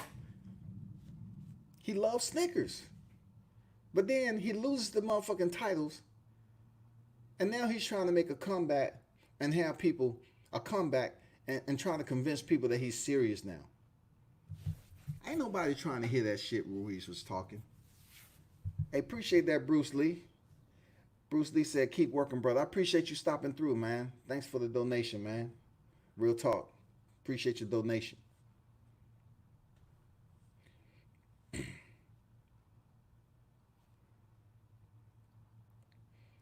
He did his trainer Robles wrong. Okay, JC. Good point, man. JC's basically bringing up some solid points. Manny Robles, right? Manny Robles get him to the promised land. We all know what the motherfucking promised land is. Manny Robles get him to the promised land. Not to mention that Andy Ruiz had already went the distance with Joseph Parker, who's a former WBO champion, right? And a lot of people thought he won that fight. But Robles was able to get him to the promised land of Anthony Joshua. He loses to Anthony Joshua and then he gets rid of Robles. Why? What the fuck are you... Bro, what the fuck are you doing? Why would you get rid of Manny Robles, though? That just goes to show you something else was going on. Manny was probably having him on a timeline, keeping him disciplined. Now he got a world champion. All of that. But once again, it goes back to what I'm fucking saying. Andy Ruiz had other plans. This cat couldn't have got $100 million. He out here buying Rolls Royces, Bentleys, enjoying the damn luxury life. And I'm like, damn, okay, I see why he's doing that right now after the win. Because he got another paycheck coming. I can see why Andy Ruiz is fucking off the money. You know what I'm saying? He has a rematch coming where he's going to get paid double. He's going to get this person, he's going to get the next person. But what he isn't concerned about is basically representing the Mexican boxing fans, represent his country. Just like the Filipinos, they represent the Philippines. You know what I'm saying? The Russian fighters represent Russia and all that. Andy Ruiz wasn't thinking of none of that shit, y'all. Andy Ruiz got rid of his damn trainer for whatever reason. Who fucking knows? And what's so crazy about him getting rid of Robles, it's not even the same as Tyson Fury getting rid of his trainer, Ben Davison. Tyson Fury is coming back over here, and he didn't even fucking win. He didn't lose. He just want to say, I'm getting rid of my trainer. It's stale and everything. So he go picks up Sugar Hill. But Andy Ruiz, come on, bro. What the fuck are you doing? How the fuck you gonna fire your trainer when you need to take responsibility for coming in there looking like a bag of shit? Come on, bro. You won the motherfucking title. Your trainer got you there to win the titles. And then you go over there and start fucking off, eating. You see your waist is getting rounder and rounder. You go in there and lose the fucking title, not doing nothing. You didn't even do anything except walk around and let Joshua pop you in the motherfucking head with a jab and do shit that he probably learned in the Olympics. And I tell people this all the time. If you know how much of a fraud the manufactured champ was from the beginning, just look at his gold medal match. And once again, I tell people this: if you're my Facebook friend and you feel some type of way about it, because I have, gotten the inbox messages, you know what I'm saying? Check out Anthony Joshua London Games Olympic gold medal round, and you tell me the guy who he beat was a what? A repeat champion? Tell me, do you think Anthony Joshua? Just take a moment and look at Anthony Joshua's gold medal round match and tell me if you believe he won. But all these casuals want to always say Anthony Joshua, gold medal Olympian, Anthony Joshua. And then you have some of these black fighters out here defending it. They want to get mad at me for saying it was garbage. You have to understand and stand up for something that you see. If you was in the Olympics too, and you know what a win and loss look like, you will know damn well Anthony Joshua did not win that gold medal bout. You know damn well he didn't. You know Roy Jones did. Come on. Get the fuck out of here with that.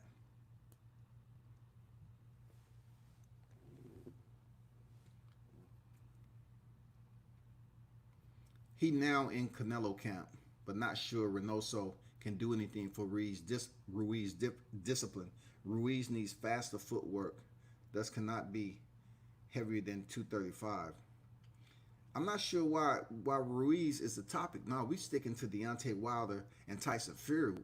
Ruiz gets no love right now. Ruiz ain't did nothing to get no love right now. Ruiz won the unified titles and then ate it away and shitted it all down the drain. We talking about Deontay Wilder, the bronze bomber, man, going back in here and regaining his title. One of the best heavyweights in the game. Andy Ruiz is not ranked or better than Deontay Wilder, even with one loss. You know what I'm saying? All these guys got one loss besides Fury. Joshua, Deontay Wilder, Andy Ruiz, they all got one loss. But who's the top two heavyweights in the game right now? In my opinion, I still think Deontay Wilder is a top two heavyweight in the sport. Period. I truly believe that. Ruiz on his way to be another Areola, but with more skill. Damn. Shit, goddamn JC on fire right now, man. They trying to say that man is goddamn another Chris Areola. Let me see. I can't look. JC, I understand where you going with this shit, but Ruiz won the fucking titles, dog. You know how much I was hoping Areola would get to that point where he can win a title, but this motherfucker wanted to stay at Taco Tuesday and shit. I wanted to see Areola get the title, but he loved Taco Tuesday. Give me another 6-pack of Corona, please. Rapio, see. I mean, come on. Chris Areola couldn't stay away from goddamn taco salads, burrito, fajitas, and all that other shit. He said it himself. He said, I eat too much. I goddamn drink. He was out there fucking off, picking up all that weight, not training the way he's supposed to. But the only thing I can say that separates him, Areola, and Ruiz is that Ruiz was able to get the titles, and he looked damn good doing it. Ruiz went in there and shut down overrated Anthony Joshua. The way we look, I always knew that shit can happen.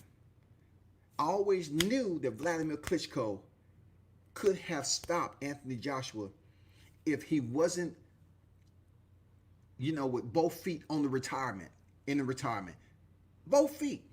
Vladimir was in retirement, and they specifically selected him so they can sell out Wembley Stadium, and because he was retired and he wasn't active, they felt he would be the absolute right opponent for the orders given. The orders was given that Klitschko come in here, make a good showing with Anthony Joshua so we can get this vacant belt.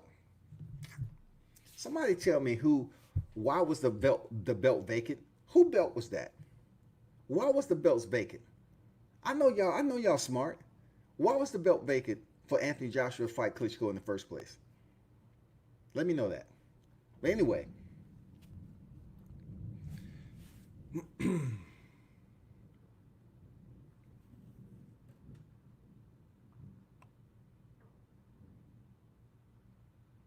Boxing champ commentary. What's good? Salute.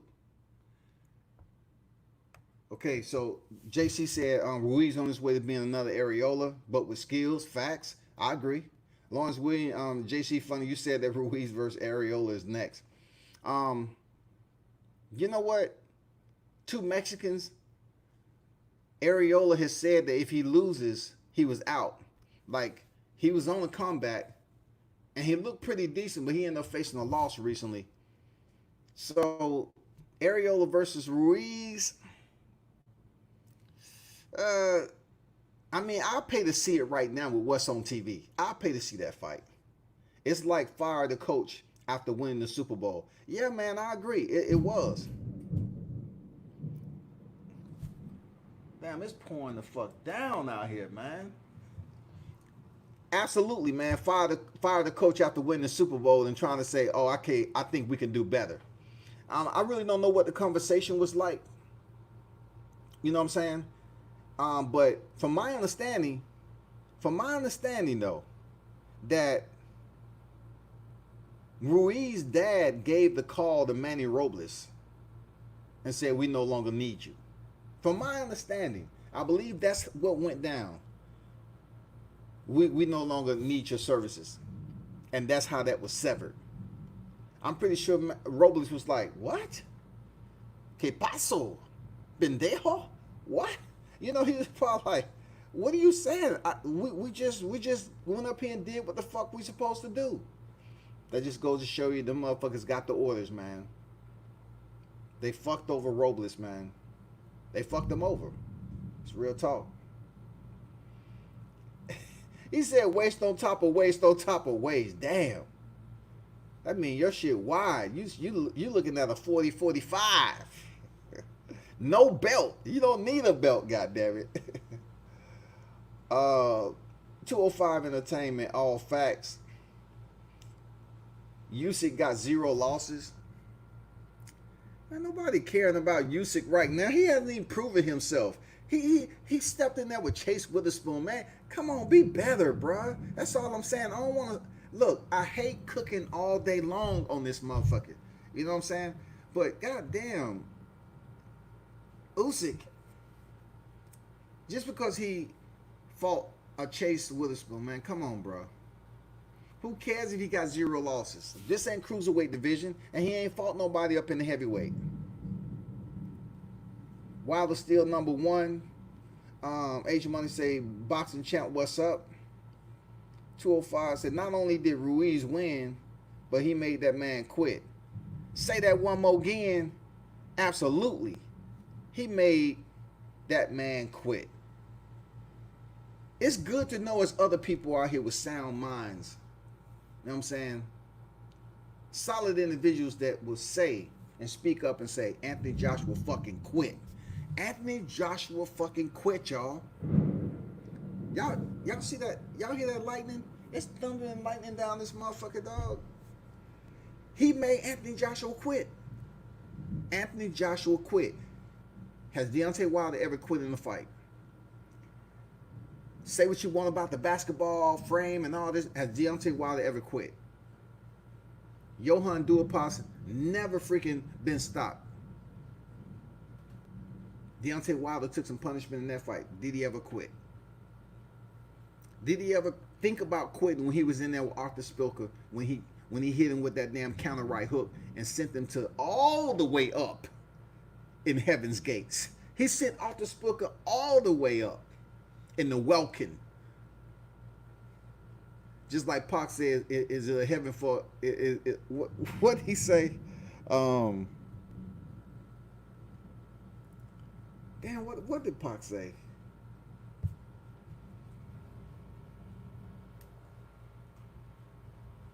I forgot, but that's where he sent Arthur Spilker, man. I thought he had killed that dude. He sent them up to the Heaven Gates, man. Seriously, real talk. That was one of the most brutal knockouts you'll see on the counter. And people say, well, he don't box, he don't throw combination. It's just all about, I guess, for Deontay, he might have had a lot of areas to his skill set that was working, that he felt that it was oiled up properly. He was executing, they was fine tuned, all that shit, working on all cylinders. And if it wasn't broke, they didn't try to fix it. Seriously.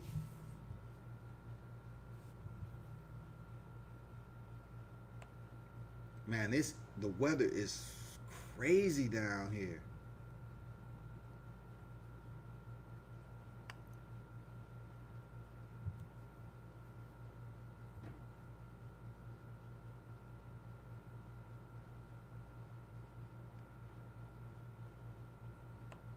People need to understand that Ruiz made Anthony Joshua quit. Stop playing around. Stop fucking playing around. It was Tuesday every day for Areola, for real. That's facts, man. Areola had to go to Taco Tuesday, man. He had to get the burrito with the extra beans and sour cream on it, man. You know what I'm saying? With the guap. You know, put the damn pulled pork up in there, please. I don't want any beef or chicken. I want the pulled pork, please. Fresh off the grill. And I drink nothing but Coronas. Give me the Coronas. Areola didn't fucking care, y'all. He didn't fucking care. Christmas Areola had no head movement. Hey, he could take a punch, though. Areola was tough when he could be tough. But he was out of shape as fuck, man.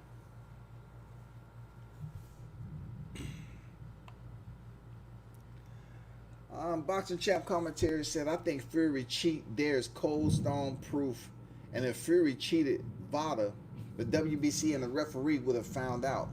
They checked the gloves before the fight in the locker room, in the ring. So I always say this when there are mentions of what the WBC and the referee did. Okay, when you insert that into the live chat, right? You also have to insert the fact that Fury's team went up there and stopped the freaking video footage or the stream that was going into the locker room area of Tyson Fury. How is that possible? Why did you do that? If Team Deontay Wilder would have basically put or obstructed the view that the network was streaming internal to the locker room area, a lot of people would have had something to say about it. So with Tyson Fury's team, they put a shirt over the camera and obstructed the view, and you couldn't even see something for quite a bit of time. Now, one thing I do know, when it comes to cheating VADA, there's plenty of people that's went in there and was able to get over on drug testing. Plenty of people. But when you say the WBC and the referee would have, what are you trying to say exactly? Because if that's the case, do you think the commission and the referee and everybody else have not been back in the dressing rooms when we've had people come out here and cheat? They've been back there. The commission and referee was back there when Panama Lewis did his deal. They was back there when all these people was accused of cheating. You know what I'm saying? They was back there. That doesn't mean they was absolutely paying 100% attention to what they were supposed to. That's not saying that in this particular case they might have been influenced. I'm just allegedly assuming if that was the case. You can't sit up here and hold boxing to a sanctified standard and say that they're going to do what's right. They're going to do what's for the better good. It doesn't work like that in boxing. You have some corrupt people in the sport of boxing. I mean, come on, Boxing Champ. You've been around the sport long enough to know we have corruption in the sport, bro. You know that shit.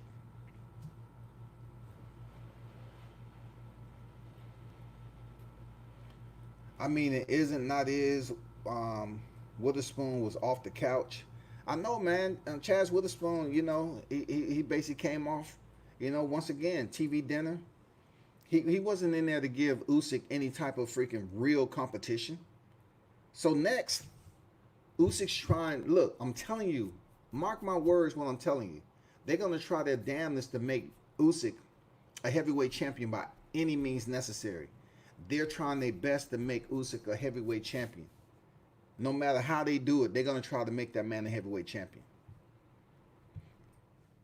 Let Deontay Wilder get his belts. Look, let Deontay Wilder win his WBC belt back, and see how quick Anthony Joshua allows one of his belts to be vacated, and allow Usyk to freaking fight for it. Watch how he negates fighting his mandatory. I'd be surprised if Deontay Wilder gets his WBC belt. I'd be surprised if Anthony Joshua fights his mandatories. You know what? Because check this out. You know, back in 2018 when Deontay Wilder and Anthony Joshua was doing this negotiation process, and then how all of a sudden after 12, 15 million, 50 million, 50 million was offered after Joshua said, "Give me that, and I'll fight you tomorrow." Did you see how the WBA came up there out of nowhere and said Anthony Joshua has to sign to fight his mandatory, else he's gonna be stripped of the WBA, and then they used that as a ploy to cease and sever the negotiation process with Wilder. They said Anthony Joshua had a week. A week. The week came and went. And you know what happened? Nothing. Nobody said nothing to Anthony Joshua. That shit came and went. Oh, Anthony Joshua has a week to satisfy his mandatory contractually, or else he's going to be stripped of the title. Now, if that was the IBF, I might have took note to it, because the IBF doesn't play with their mandatories. Perfect example, Sergey Derevyanchenko. You know, Sergey Derevyanchenko got the IBF stripped off Gennady, and he ended up fighting again for the IBF title with Gennady Golovkin up the line. How crazy that shit was. The IBF don't play, man. Sergey Derevyanchenko got motherfucking shit stripped, and ended up stepping there with Daniel Jacobs, and then turned back around and ended up fighting the guy who didn't want to fight him, or didn't even want to give him the time of day to begin with. And that was Gennady Golovkin, who absolutely lost that fight with Sergey. Triple G was defeated. Overrated. I remember when Abel Sanchez up there trying to compare him to B-Hop and do all this shit. I'm like, man, stop it, Abel. And in the end, he might have had an epiphany. Look, Triple G might have had an epiphany and woke the fuck up and said, you know, I need to get rid of Abel Sanchez. This dude want me to fight Mexican style. And what happened to the other fighter you had fight Mexican style, Terry Norris? Brothers don't fight Mexican style. Brothers don't do that shit. Somebody got in Triple G. Triple G had an epiphany. Say, shit, I might need to change trainers to save my motherfucking life.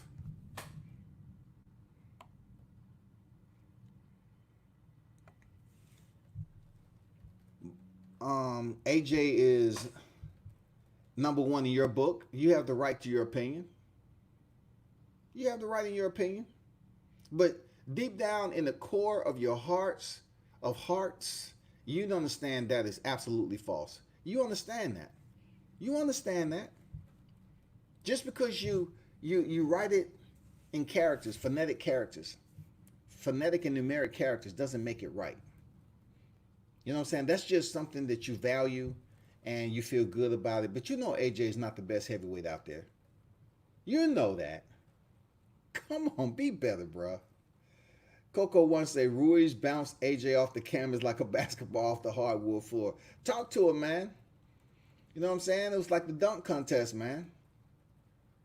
Man, it was like seeing old school Daryl Dawkins goddamn dunk on the goal and tear that shit down.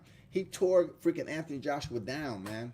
He had that man doing acrobatics all over the damn canvas. I didn't know if it was a boxing match anymore or the Ringling Barnum Bailey circus, man. I just didn't know. I just didn't know what it was. I just didn't know anymore. I didn't know it was the Olympics. He was working on a floor routine. I didn't fucking know. I tried. I say, is Joshua working on the Olympics? Is he planning on doing a floor routine? Because every time I see, he just all bouncing and flipping all over the place. And then he started working on his acting skills when the referee was in front of him. And they say, hey, you okay? And then he spit his gum shield out. What is that? What's that doing in my mouth? Joshua, are you okay? Am I here today? Man, Joshua fucking quit, man. Don't play with me. Joshua fucking quit, dog.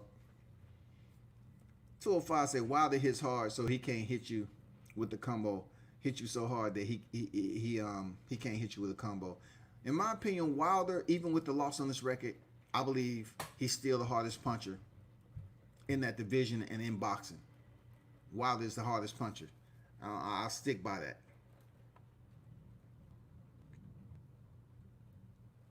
Man, the weather is fucked up over here, boy. But AJ beat Ruiz. Man, you talking public record, and I already know my ABCs though.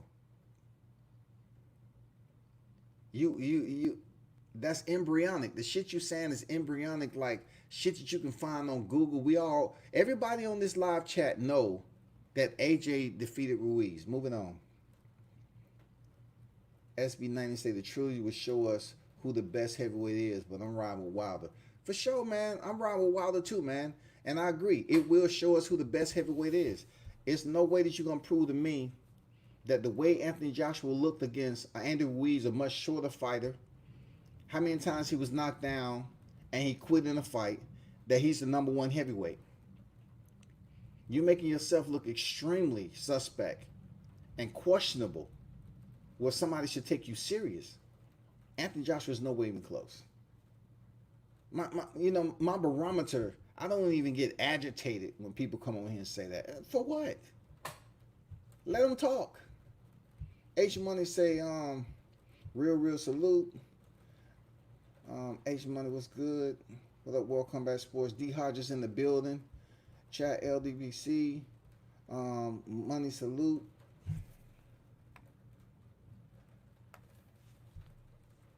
D Hodges in the building.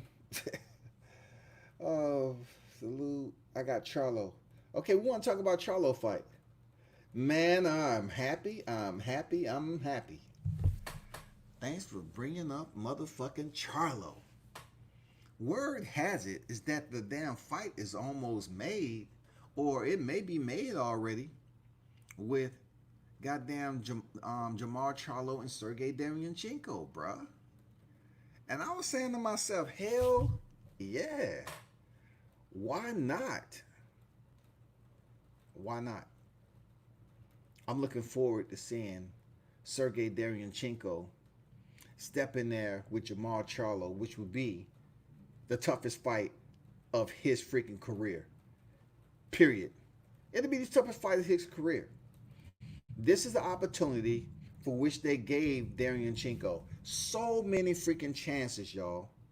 They have given Darian, they want Darian, I'm telling you, they want these neighboring fighters to be champions.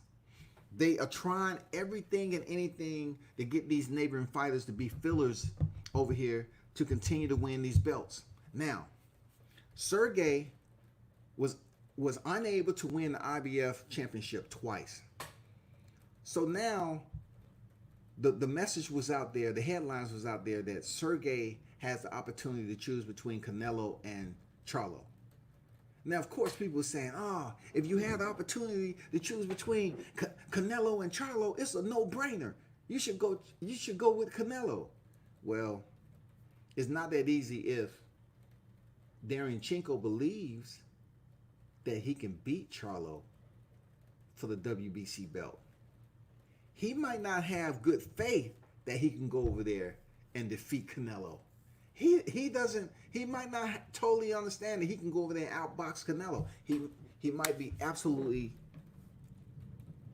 have some fear of saying, how would I go in there and apply my offensive strategy that would be great enough? Because on that night, Sergey will have to be great. That will be great enough to go in there and defeat Canelo. But with Charlo, he don't think so. Sergey may not feel he has to be great on the night that he faced Charlo. Why? Because he might feel that he's just as good as Charlo. Seriously. So we're going to find out what happens with that fight. I like it. I truly believe, and I'll say once again, he defeated Triple G. And he got robbed. So now what they do? They automatically insert him into the ranking system of the WBC to give him another shot at Charlo. They have gave Sergey Derevyanchenko three opportunities to pick up the. He just running around from door to door. You got Kool-Aid? You got some Kool-Aid? You got some sugar? Can I get some sugar? Yeah, I want that that cherry. Yeah, this motherfucker been running door to door. You got some eggs? Oh, okay. You got pancake mix? This motherfucker been trying to goddamn cook up a motherfucking recipe forever and a day. That's Sergey. They've been giving this cat opportunities like no other. This mother been walking up. He gets 2 opportunities with the IBF, and then now he gets the opportunity of a lifetime to face Charlo for the goddamn WBC strap. How good is that? Not only was he given the opportunity to face Charlo, but somewhat he had an option on whether he want to fight Canelo or Charlo. I'm absolutely ecstatic, man, that Sergey is fighting Charlo. I get to see Charlo step up and face a quality opponent, even though, you know, Derevyanchenko has been taking some losses, but it's still a solid opponent for Charlo. Because it doesn't seem like we're going to get a unification. It doesn't seem like we're going to get anything in that division of a unification. So, yeah, I want to see Charlo step in there with somebody on the level of Derevyanchenko and see how it plays out. I want to ask y'all this, though. Who y'all got in that fight? Okay, H Money already said I got Charlo. Hodges said he got Charlo. Okay, y'all have Charlo though, but I'm not hearing a prediction. So do you think as tough as Derevyanchenko is, can Charlo fade him enough to get the stoppage, or it's gonna go the distance? What do y'all think? How do you think this shit gonna play out? You think he gonna fade him up enough to get the stoppage? Or is it going to be a tough fight and it's going to go the distance? You know, UD. Or, I don't want to say it. You know, I don't know, man. I don't know. Okay, H Money said I got Charlo by split decision in a very close fight. Okay. I can see the close fight. I can see the close fight. I'm not sure of a split, though. It's possible with Sergey. But Charlo, man, if Charlo goes out there headhunting like he was doing Austin Trout, then I'm curious to see what happens. Because we all know that Derevyanchenko don't have that cool, slippery, that elusive defense like Austin Trout. We know that shit. Can Charlo land some of those punches that he couldn't land on Austin Trout? Could he land them on Derevyanchenko and get the knockout? That might be the biggest question of the day. Because we know the defensive style of Derevyanchenko is nowhere close to the slickness and smoothness of Austin Trout. And we know them Charlo brothers, they love coming out headhunting. They love to come out there and freaking go straight for the motherfucking head.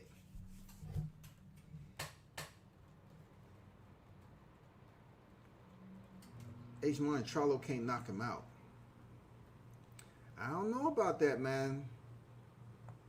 I don't know. Charlo got, you know, the Maul Charlo is supposed to be the stronger of the two. Come on, man. Must I reflect your memory? Do y'all remember a fight that he had? Let me ask you a leading question. Who was the Charlo brother that knocked out J-Rock? And don't come telling me about, well, Jason Rosario knocked out. No, which Charlo knocked out J-Rock? And which Charlo knocked out J-Rock? I just want to know which Charlo knocked out J-Rock. Come on, man. Come on, boxing heads. Which Charlo knocked out J-Rock? It's a leading question. You should know this. Don't look that shit up on motherfucking Google, man. I don't want to hear I don't want to see no results coming back or source drops. Which Charlo knocked out J-Rock? Come on, aficionados. Oh my God, the same, man. H Money, you being casual, dog.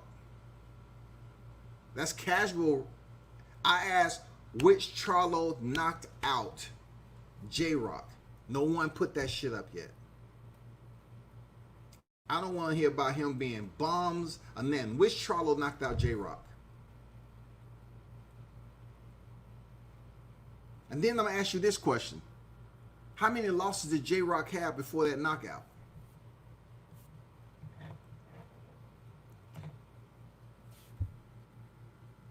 Man.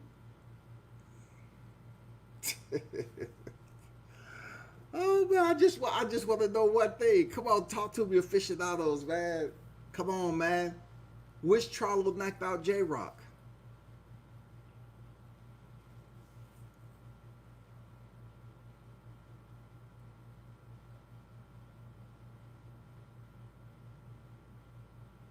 So, after it took you 10 freaking days to return that damn response, Maul knocked out J-Rock, okay? Maul knocked out J-Rock, right? All right, peep this. Maul knocked out J-Rock, who didn't have any losses on his record. Then turn around full circle, J-Rock goes in there and stopped Jerry Hurd. How many losses did Jerry Hurd have on his record? And what was he ranked in the division when J-Rock went in there and gave him the business? I mean, one of the best fights that you will see out of J-Rock. One of the best fights that you will see out of J-Rock.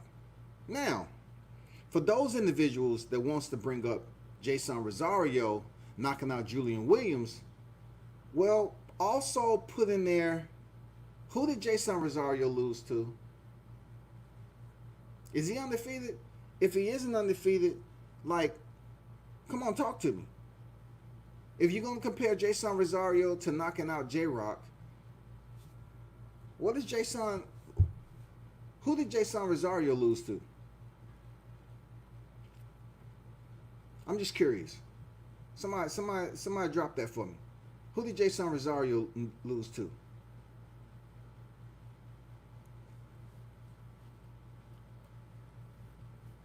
Jerry Hurd isn't a hype job, man.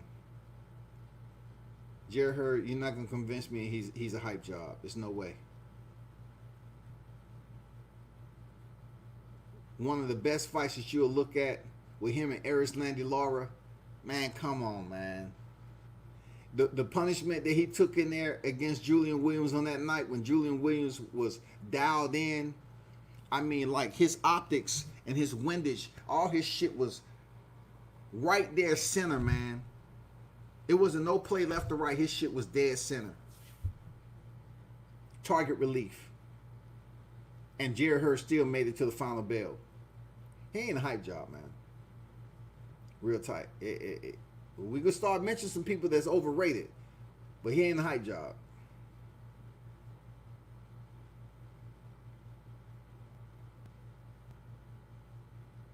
No, what I asked was, who did Jason Rosario lose to? That was my question. It's a leading question, man. I just wanted you, when y'all talk about, he knocked out Julian Williams. He has one loss on his record. Who did that loss come to? Just give me that Christmas present. That's all I want. That's all I want, scholars.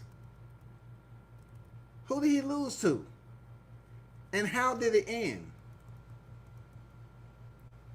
Drums.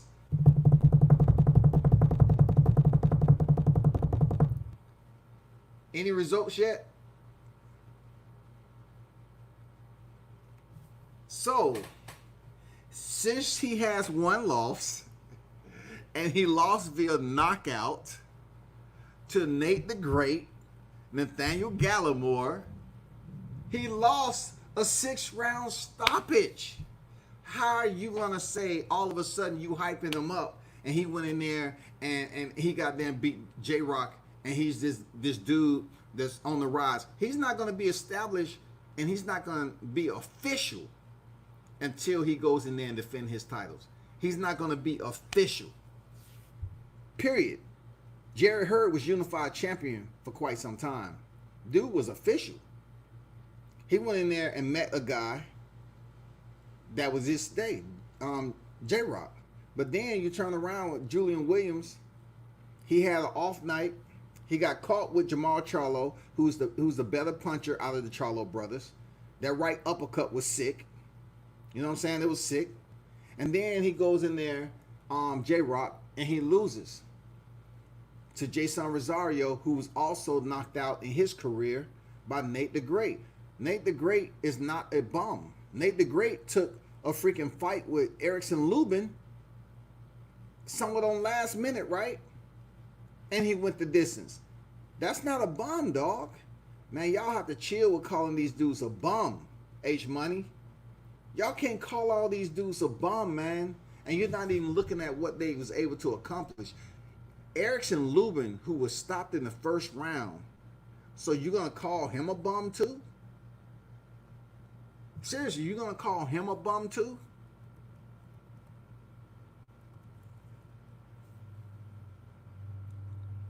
He went the entire 10 rounds with Erickson Lubin, man, on short notice. Nathaniel Gallimore went the distance with Patrick Teixeira. He went the distance with Julian Williams. Yeah, he picked up the loss, but guess what? He ain't going out here getting knocked out.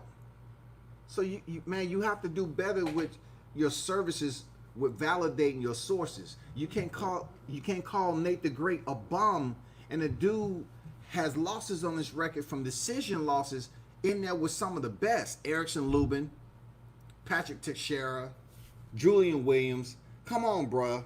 Them some of the best fighters in the sport today. So in no way, no how you can say Nathaniel Gallimore is a bum. That's absurd, bruh. He's not even going out here getting knocked out. He took a fight with Erickson Lubin, who's been in camp at the last minute, and he went 10 rounds with him. Man, y'all, you got to dig a little bit deeper with that, there, H Money. You got to go a little bit deeper with that, my bro. That is not going down on World Combat Sports, man. Hell no. All I'm saying is that Julian Williams doesn't have a chin. How do you say he doesn't have a chin? It makes no sense if the man has 2 losses, 2 knockouts. The 2 losses on Lennox Lewis records are knockouts.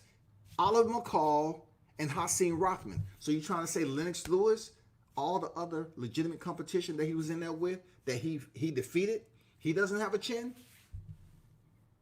Come on, man. You trying to say he doesn't have a chin? Y'all have one-liners that you keep on the front side of your thought process that you want to insert or inject on these live chats. You can't call cats a bum unless you pay attention to who they lost to and how they lost. You can't say that. You cannot sit up here and call these cats a bum that's not being stopped. They're staying in shape. They're going in here, going the distance with top name opponents. Teixeira, Julian Williams, Erickson Lubin all went the distance, but he didn't get the decision. That's not a bum. That's just like Jerry Forrest. Jerry Forrest, man, 26-3. I believe that's what his record was. The 23 knockouts. He gets a last-minute replacement from Jarrell Miller popping positive and goes in there with Carlos Takam, who's the bigger fighter. He has 3 losses to his record. And he goes the distance with Carlos Takam, who's been in there with the likes of Anthony Joshua and Povetkin and Chisora. And Jerry Forrest, who name isn't even in the same company of the ones I just mentioned, he sits in there and takes some hard-ass shots. Hard-ass shots from Carlos Takam. And he goes the distance with him. He's not a bum, man. He's not a bum.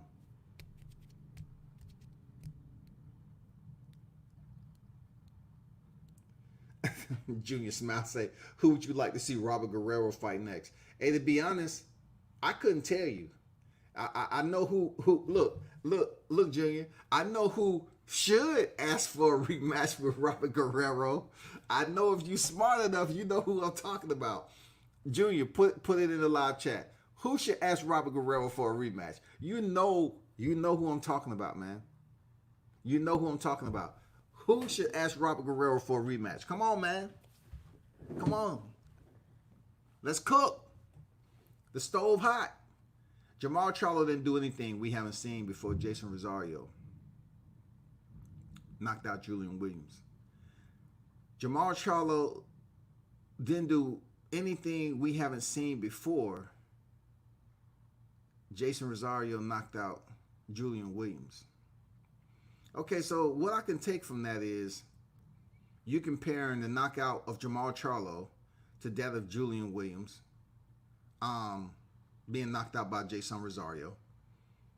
Both of them was knockouts. I really don't know what to say. I don't know what to say because the only thing I can tell you is that Jamal Charlo fought a Julian Williams who was undefeated. Jason Rosario already had a loss when he stepped in there and defeated Julian Williams. He just was able to get it done in dominating fashion. You know what I'm saying? I mean, Jason Rosario hurt Julian Williams a round before he stopped him. But when Jamal Charlo stopped Julian Williams, the fight was over. Done. Over. It ain't no recovery. You will receive no recovery in this matter. Goddamn judge racked the gavel. Get the fuck out my courtroom. There was no recovery. Lennox Lewis was not chinny like Anthony Joshua.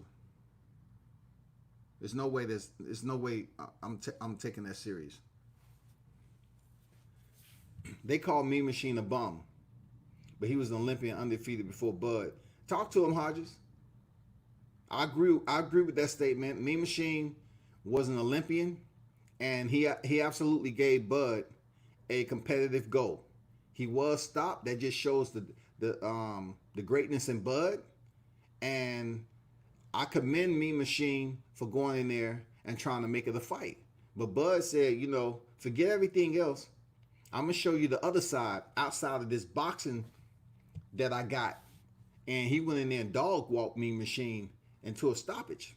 Mean Machine knocked him down in the third round. And Bud said, fuck everything else. I'm a dog with this shit, man. I don't give a fuck. We in the streets right now. But you're right, Hodges. You can't sit up here and call these fighters a bum, man. To be honest, I don't think a lot of y'all cats actually take time to go to gyms and watch these cats spar. I don't think you ever been there because it's disrespectful to sit behind the keyboard and the only thing that you shadow boxing with is the home keys. You got to go there and watch these cats work the fuck out. Then you have another profile. You have a different level of respect for these fighters that go into the ring, man. Y'all call these boxers bums, man. And if you saw them in person, you'll be trying to get their autograph. That's real talk. It's hilarious to a point. It's funny to a point, but you don't hear me calling fighters a bum on here. I don't do it because I actually been to the gyms. I follow boxing for over 20 years, man. I got them seeing these cats do what they do. Jamal Charlo couldn't even knock out Brandon Adams off the contender. I agree with you. He did not knock out Brandon Adams off the contender. You're absolutely right. But what does that have to do with what I said? Y'all said Jamal Charlo is going to stop Darian Chinko, right? But then you turn around and say Jamal Charlo couldn't knock out Brandon Adams. Come on, which one is going to be, man? Which one is going to be? Does he have knockout power or he doesn't have knockout power? Which one is it going to be? Which one is it going to be, man? I need for y'all to stick to the grind, man. Which one is it going to be? I need some...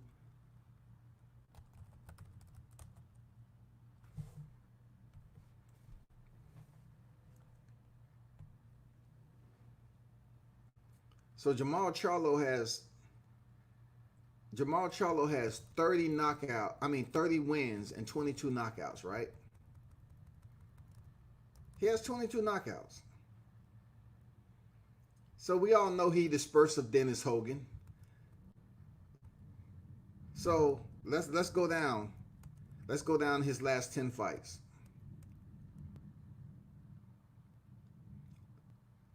I'm not even gonna say his last 10. I'm just gonna go up.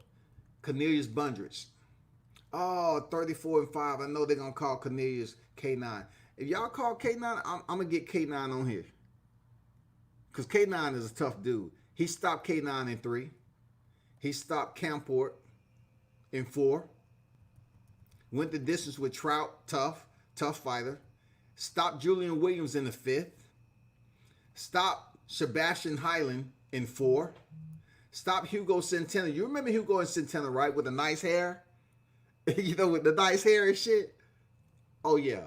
Oh, yeah. He stopped him in 2 rounds, if you watch that fight. Karabov went the distance.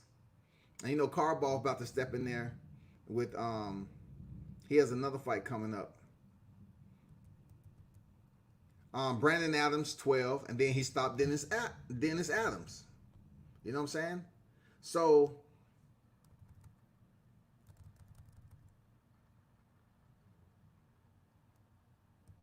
check this out.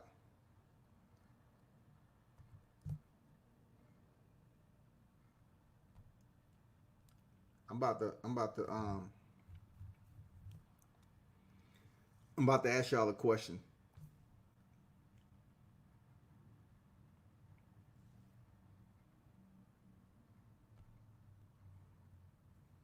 Put him down face first.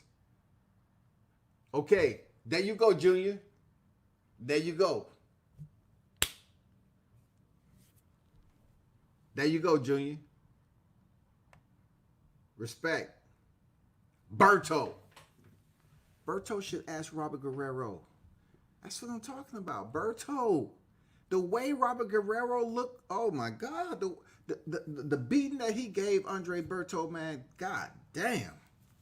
He had that man looking like he was straight from the planet Pluto, for real. It was bad, all bad. But I got respect for Berto though, man. He should be the one in line asking Guerrero for a rematch. Period.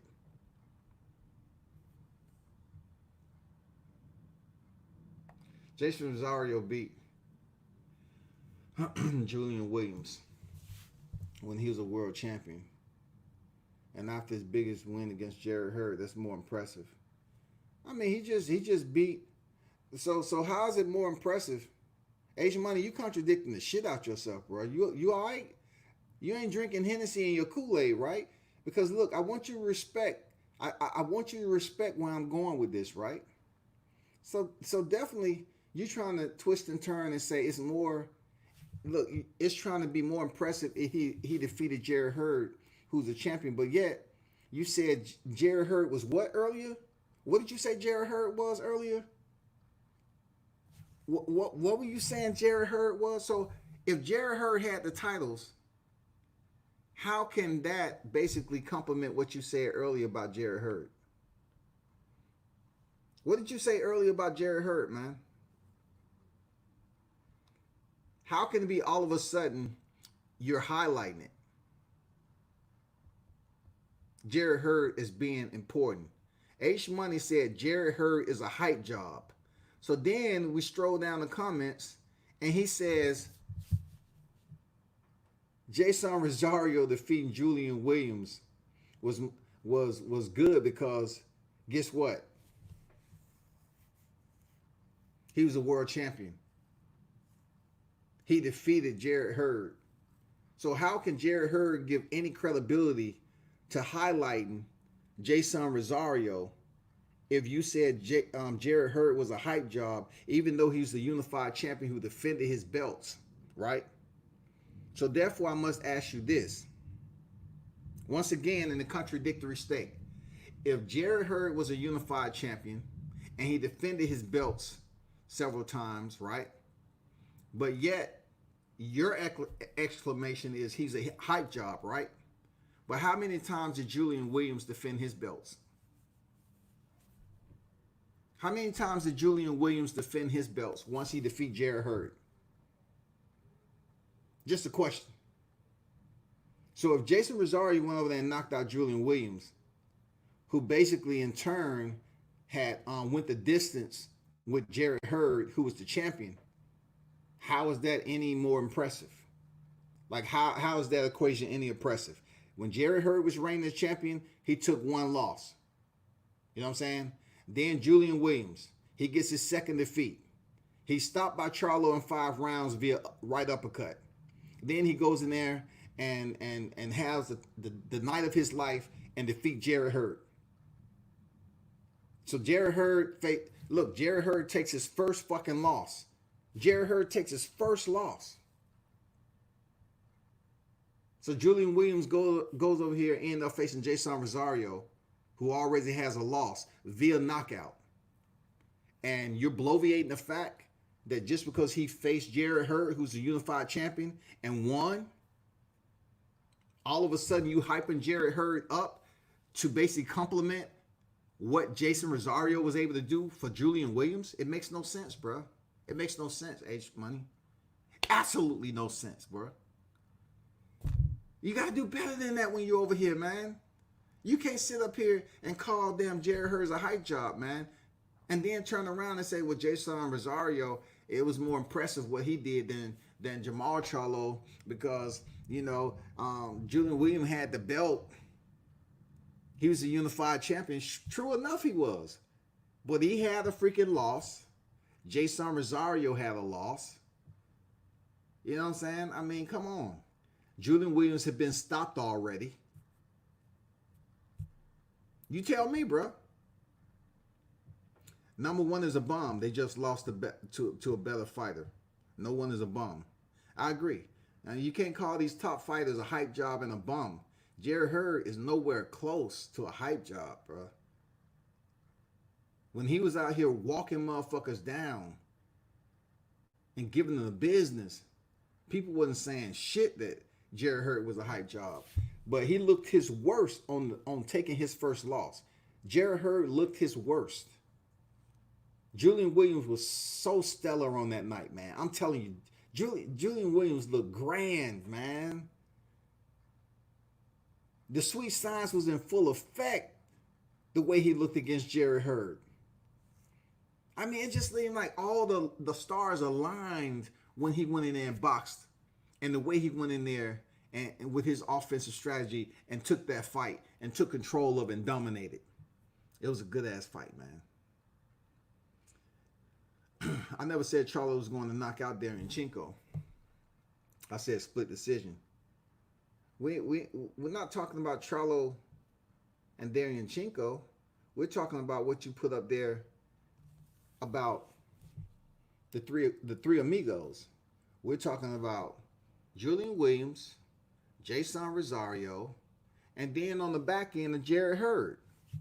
In your statement, you said his win versus Julian Williams, Jason Rosario, was better than Jamal Charlo. Because at the point in time that Jamal Charlo knocked out Julian Williams didn't have a belt. But since Jason Rosario knocked out Julian Williams, who was a unified champion, it looked more impressive because he got it from Jarrett Hurd, who was a unified champion and undefeated. But to relate back to what your previous statement was, you say Jarrett Hurd's a hype job. So he was a hype job who was the unified champion, who was defeated by Julian Williams, who took his first loss.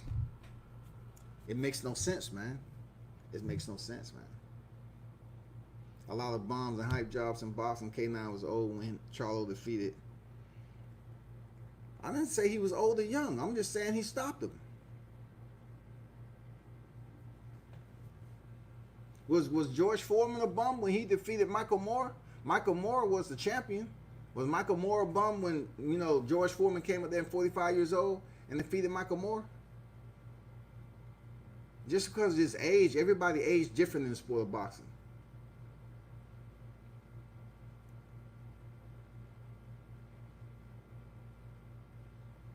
So Karabov was robbed because Jamal got robbed. Facts. I love Charlo, but he lost, in my opinion. Let me ask you this. Somebody, do y'all believe that Chris Eubanks is better than Jamal Charlo? Drop it in the chat. Do y'all think Chris Eubanks is better than Jamal Charlo if they fought? Do you think they're better? I need some quick response. Come on, drop it. Drop it in there. Don't go looking up on Google. Do you think Chris Eubanks is better than Jamal Charlo? Karabov, hey, that's a good point there, Hodges. Karboff was whooping Eubanks before the injury. Facts. Eubanks got a gifted belt. But do you think that Eubanks is better than Charlo? I just need to know that. That might be tough to some of y'all, and some of y'all it may not. But where do you factor Chris Eubanks in versus Jamal Charlo? Because you know he's coming back. I would like to see that fight. It was more impressive because Julian Williams was a unified world champion. Man, I'm past that. We already know what the alphabetic layout is. We already know what A, B, and C is. We already know. But impressive in the sport of boxing is the finish. Accumulated with a lot of other factors. But when it comes to how the knockout happened, the knockout itself, Charlo had the better knockout. If you want to talk about the badges and the gifts that was received from the knockouts, of course, Jamal Charlo received another win to the left side of his ledger, vice Rosario picking up the straps, and the win to his ledger. So in that state of mind, yeah, you know, it might weigh a little bit heavy. But when it comes to the finish of the knockout, guess what? Jamal Charlo was much more devastating.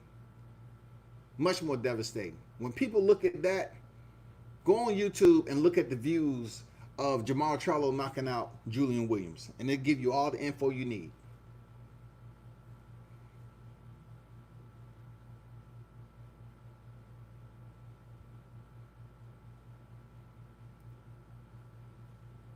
H, you really need to stay on track. Stay on topic, H. You all over the place. Go back up the thread and read. You said Jarrett Hurd was a hype job. And I said Jarrett Hurd was the truth. He is a tough fighter. He has one loss. So how is he a hype job comparable to you? That's not true, man. One time he lost to Rosario.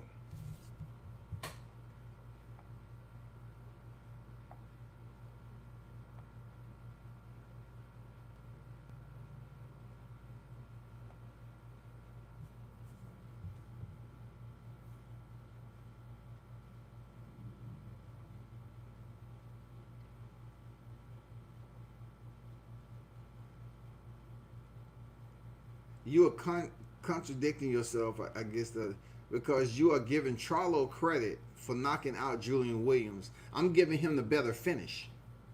Doesn't have anything to do with credit. I don't have to give Charlo credit for anything when the finish was a knockout.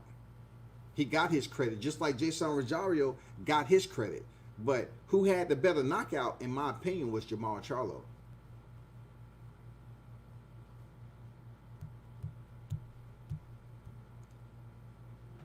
Man, please. I'm not making sense. You give, man, please. Please. Just because I said you was contradicting, you was contradicting yourself. You're trying to highlight Jason Rosario as having this special knockout, Julian Williams, only because he defeated Jarrett Hurd. But I reverted it back to your early statement. I say you're contradicting yourself because you're trying to highlight the merit of Jason Rosario knocking out Julian Williams because he was a unified champion who defeated Jarrett Hurd and got the belts from Jarrett Hurd. But how can that be special if Jarrett Hurd, in your opinion, is a hype job? How can that be special? How can you elevate Jason Rosario's knockout of Julian Williams when you're saying the source for which he got his belts from was a hype job? You said Jarrett Hurd was a hype job. So the belts don't mean anything because J-Rock went over there and defeated a hype job. It makes no sense. It doesn't hold any weight. If you're putting it in that narrative, it holds absolutely no weight. Face first by uppercut, he was damaged from Charlo. Man, that right uppercut was vicious. People look at that shit on YouTube. That is one of the most devastating knockouts, man. And then on top of that, if you take the other Charlo who when Lubin stepped in, oh my God. That's even worse. Those two knockouts, Lubin's is worse. But damn, a lot of people check out that knockout.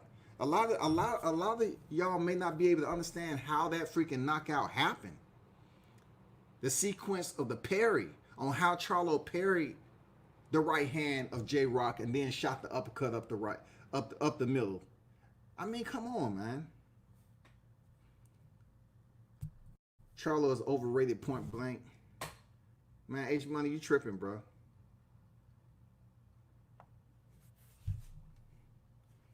Nope.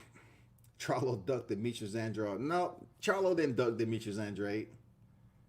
Not even. Why would he duck Demetrius Andrade? They had a history together. When they tried to give Demetrius a fight, he tried to increase the damn purse close to $100,000. How did Charlo duck Demetrius Andrade? Man, get your facts straight, man. Andrade even admitted on what he did might have fucked him up for getting a fight with Charlo. He was trying to increase the purse at the last fucking minute and make it difficult. Charlo ain't ducking Demetrius just because he's a southpaw. No, dog. He was getting whooped by Karabov. Yeah, it was a tough fight, but I wanted to see. Let me see if y'all put that answer down there about Chris Eubanks. I want to know, who do you think? Chris Eubanks, man. Chris Eubanks, Jamal Charlo. I mean, come on, man. Who do y'all think win that fight?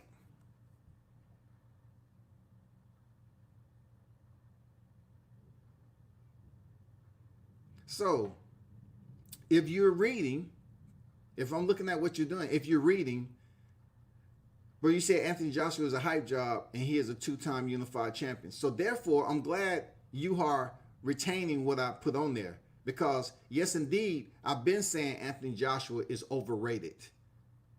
Okay? But I didn't never, ever use Anthony Joshua in a scenario for which you used Jarrett Hurd. You said Jarrett Hurd was a hype job, but yet you want to compliment, like I said previously, Jason Rosario's win over J-Rock when J-Rock defeated Jarrett Hurd. So how can you compliment Jason Rosario's value to his victory by knocking out J-Rock when J-Rock went up here and went the distance with a hype job, in your opinion? J-Rock went the distance with a hype job, in your opinion. A unified hype job. Me saying that about Anthony Joshua has nothing, absolutely nothing to do with this conversation. I can say that all day long because of his performances, but you didn't catch me contradicting myself like you did when it comes to saying, okay, yeah, I want to highlight Jason Rosario for stopping Julian Williams, who indeed got the belts from J-Rock, who was a hype job. It makes no sense. You cannot put the emphasis and the halo over freaking Jason Rosario stopping Julian Williams, who was already stopped by Jamal Charlo. You know what I'm saying? Like, how can you hype that shit up? He just did his job on that night, and he looked good doing it. I can say any boxer I want. If I think they overrated, I say they overrated. But then again, you don't sit up here and just put them in a narrative and you find out that you absolutely contradicting yourself at 150% when you're using Julian Williams, Jason Rosario, and Jarrett Hurd. You contradicted yourself because the link to all of that shit was Jarrett Hurd. Facts. The link to the entire trio was Jarrett Hurd. You just mad because you got caught in a narrative that you didn't do enough due diligence ahead of time to make sure you knew what the hell you was talking about. Jarrett Hurd had the belts. J-Rock defeat Jarrett Hurd. Jason Rosario defeat J-Rock. How does all of them have a commonality between one another? Belts. J-Rock got the belts from Jarrett Hurd, and Jason Rosario got the belts from J-Rock. But in your narrative, you said what? Oh, well, Jason Rosario's knockout of J-Rock was much better than Jamal. I say, how can that be when you just said Jarrett Hurd is a hype job? So Julian Williams actually defeated a hype job who was the unified champion. Man, come on, man. I'm tired of cooking. Come on. I got you on a burner, man. Come on there, H Money. Don't do that to yourself. Don't put yourself in that position. When it goddamn storms, it rains, man. Come on, bro. And now you sit up here saying Anthony Joshua is not overrated. Man, that's your opinion, bro. That's your opinion. But Julian Williams got back up after. Man, I'm past all that. I already done proved my point. Man. Eddie Hearns revealed $7 million fight. The only reason you going for Anthony Joshua because you're trying to support the zone. That's not how I roll. I report on boxing, mixed martial arts. I don't support a particular system. If I support a boxer and they on Showtime, that doesn't mean I just go up here and support Showtime fighters. Look at all my content. That's not even the case. But you're supporting Anthony Joshua and advocating for him because you're supporting the zone. That's not how I report.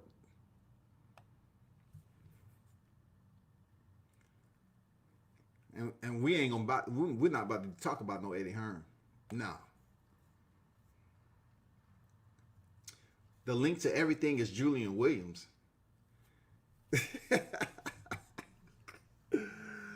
So how did Julian Williams, how did he become the link to everything?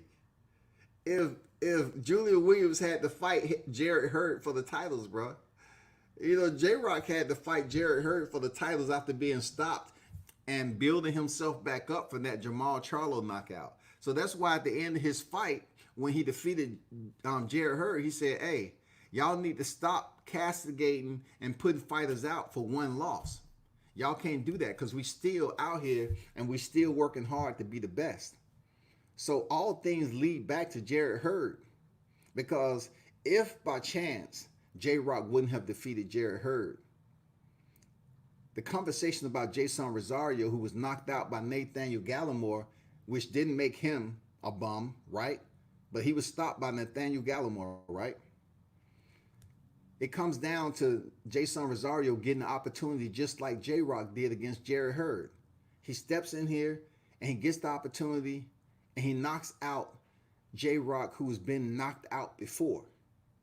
So therefore, all trails lead back to who had the titles before.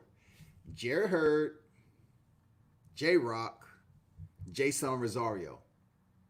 So how can it lead to J-Rock if J-Rock didn't go into the fight with Jarrett Hurd with the titles? He was the challenger on that night, H-Money. What are you talking about, dog? What are you talking about? This is hilarious, man. Come on, man. I haven't even wrapped up yet. I'm not even shadow boxing with you yet, man. Come on, bro. How can shit leads to Julian Williams? I don't care if he got up. None of that. I'm talking about you highlighting Jason Rosario. That's it.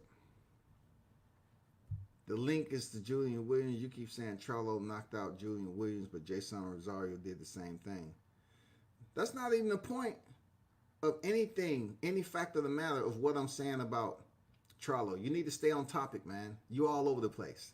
You're like a kaleidoscope right now with bifocals on. You need to understand why I keep comparing that knockout. Because it was in the conversation. But that knockout of Jamal Charlo knocking out Julian Williams was his first loss. That's why I inserted into the narrative. It was J-Rock's first loss.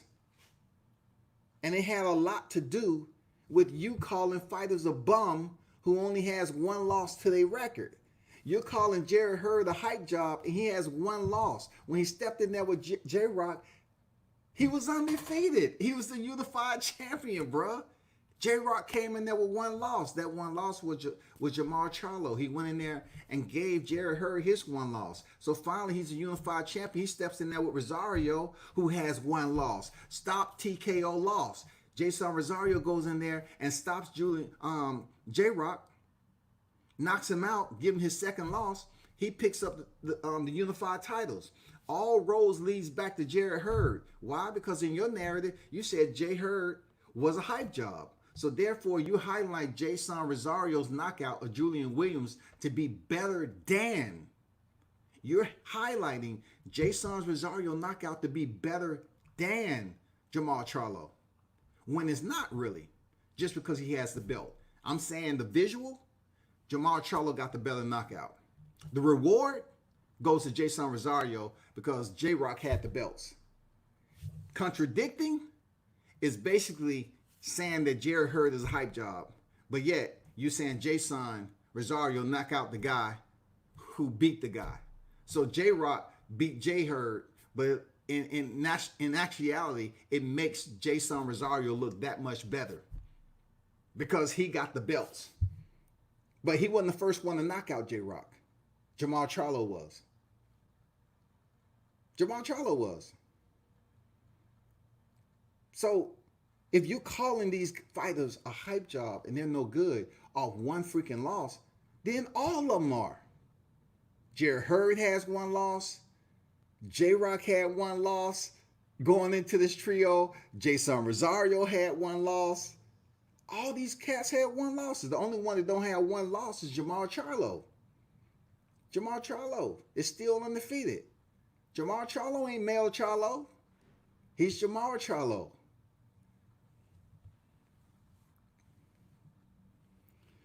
It don't matter who he knocked out in middleweight. It don't matter. We're talking about this trio. On what you contradicted, the trio. Man, you argue with the wrong person, man.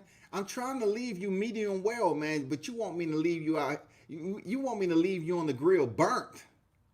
I'm trying to have you recover. Medium well is sending you up out of here recovered for another day. But you said he was a hype job. And that's not true. That's not true, bro. JC said, Hurd looked like shit his last fights against Mexican Uber driver and part-time bartender. Come on. So, Jarrett Hurd may have looked a certain way, but the way he looked against his last opponent is not the topic, JC.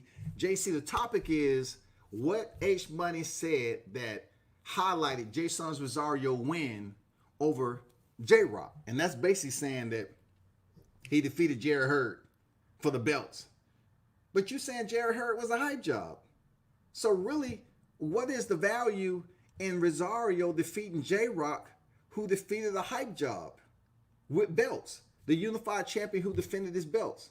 And all I'm saying is how many times did J-Rock defend the unified titles? In my opinion, the knockout of Jamal Charlo and J-Rock is way more devastating of a knockout than Jason Rosario stopping Julian Williams. Way more. It's a whole lot more entertainment value. All you got to do is check out the YouTube, man. It's been out here for quite some time. Just check out the YouTube. And all this tag team stuff over here, man, it ain't gonna matter with me, bro. I'm a werewolf, bro. It don't matter. I know who knows boxing, and I know who's just talking for controversy. Man, come on now. I don't have to answer questions that aren't relevant to the talking point. You can't control or steer the narrative on here. You contradicted yourself with Jarrett Hurd saying that he was a hype job, but yet you want to damn give accolades and praise and plaudits to Jason Rosario for stopping J-Rock for the unified titles when J-Rock, in your narrative, defeated a hype job. Come on, man. Come on, H Money. Come on, man.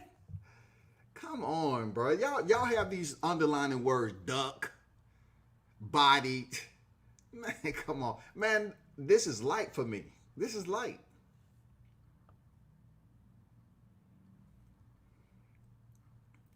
I appreciate that, D Hodges, for real, man.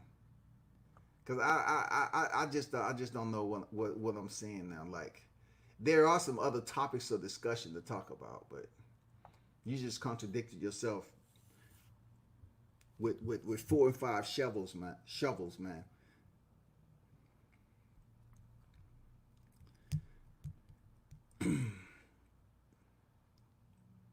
I just don't know what angle you going with calling the Charlos overrated and he ducked Demetrius Andrade, and you're only supporting those fighters over there at the zone because that's your line of work. True non-biased reporting, you got to report on everybody from left to right. You can't just say, okay, I'm gonna lean all the way to the right because I'm supporting the zone. That's not boxing media. That is called boxing bias. You can't sit up here and say, well, Demetrius Andrade is everything I look forward. Did you see his last two fights? Did you see his last two fights, bro? Did you see the fight of when he fought for the title? Did you see how he looked? Come on, man. I do this, bro. Did you see how he looked? You cannot just advocate for fighters who's over there at the zone. That's called partial reporting. You're partially reporting on the sport, and your collective group of fighters reside in an area where you projecting and targeting your reporting base for sports. Your reporting target is the zone, for whatever reason that is. So of course you're gonna defend Anthony Joshua, but Anthony Joshua quit. Deontay Wilder ain't never quit, but Anthony Joshua quit. If I say Anthony Joshua is overrated, it's no different than you saying Charlo is overrated. But I wasn't caught in a sentence trying to highlight a narrative that say Jason Rosario's win over J-Rock is so superb and spectacular when you just said the source of the championship belts came from a hype job. SB90 say Andrade looks sloppy. Andrade looks sloppy. Man, Andrade looked terrible his last two fights. Even when he fought for the title, man, when Billy Joe Saunders wanted to be stupid and do what he do. Stupid, man. Just. Hey, JC, I ain't denying that, bro. I'm not denying that. Look, one thing we can agree is that it's going to be some fighters that we say, like I say, Anthony Joshua's overrated. I've even mentioned that Lomachenko, in my opinion, is overrated per his pound-for-pound ranking and his resume. I've said that over and over again. And it all leads down to people, when I'm having these debates and these conversations on these groups, they want to say, oh, high-tech Lomachenko, he's a two-time Olympic. That has nothing to do with his professional resume. It has nothing to do with him getting beat by Salido. It has nothing to do with him being 14-1 and looking on his resume and say, okay, who's great? Who's great? Because Gervonta Davis knocked out Jose Pedraza in, I think, 5 rounds. But Vasily Lomachenko went the distance with Pedraza. And then he fight Linares. Linares has been stopped before, but Vasily Lomachenko goes in there and stop him. What happened? People's like, oh, he stopped Jorge. What? But he's been stopped before. They just want to negate the fact that Vasily Lomachenko got sat down in the 6th round. Oh, he just walked into that. Man, come on. Come on, man. Do your research. He just walked into it. So in that case, if that's the case, then everybody walks into a knockout. Everybody walks into it.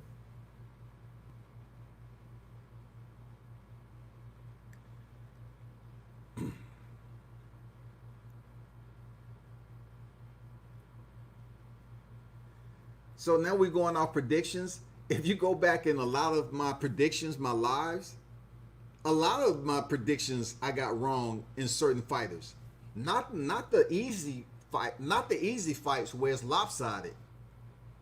Some of the bigger name fights that I predicted I got wrong. Predictions are predictions, man. Ooh-wee. You went with Usman, who's the champion. How easy is that? I didn't go with Usman because I really haven't supported Usman. So the way I report, once again, I'm not a hypocrite just because he's facing Jorge Masvidal. I'm saying, you know, well, I'm going for Kamaru Usman. I just thought he did what he had to do against Tyron Woodley. He looked pretty damn good against Colby Covington. But then again, that's the fight I was going with against Jorge Masvidal. I just thought his experience, I thought he would be somewhat of an equalizer to Kamaru Usman, and it didn't work out. What does that have to do with my reporting, though?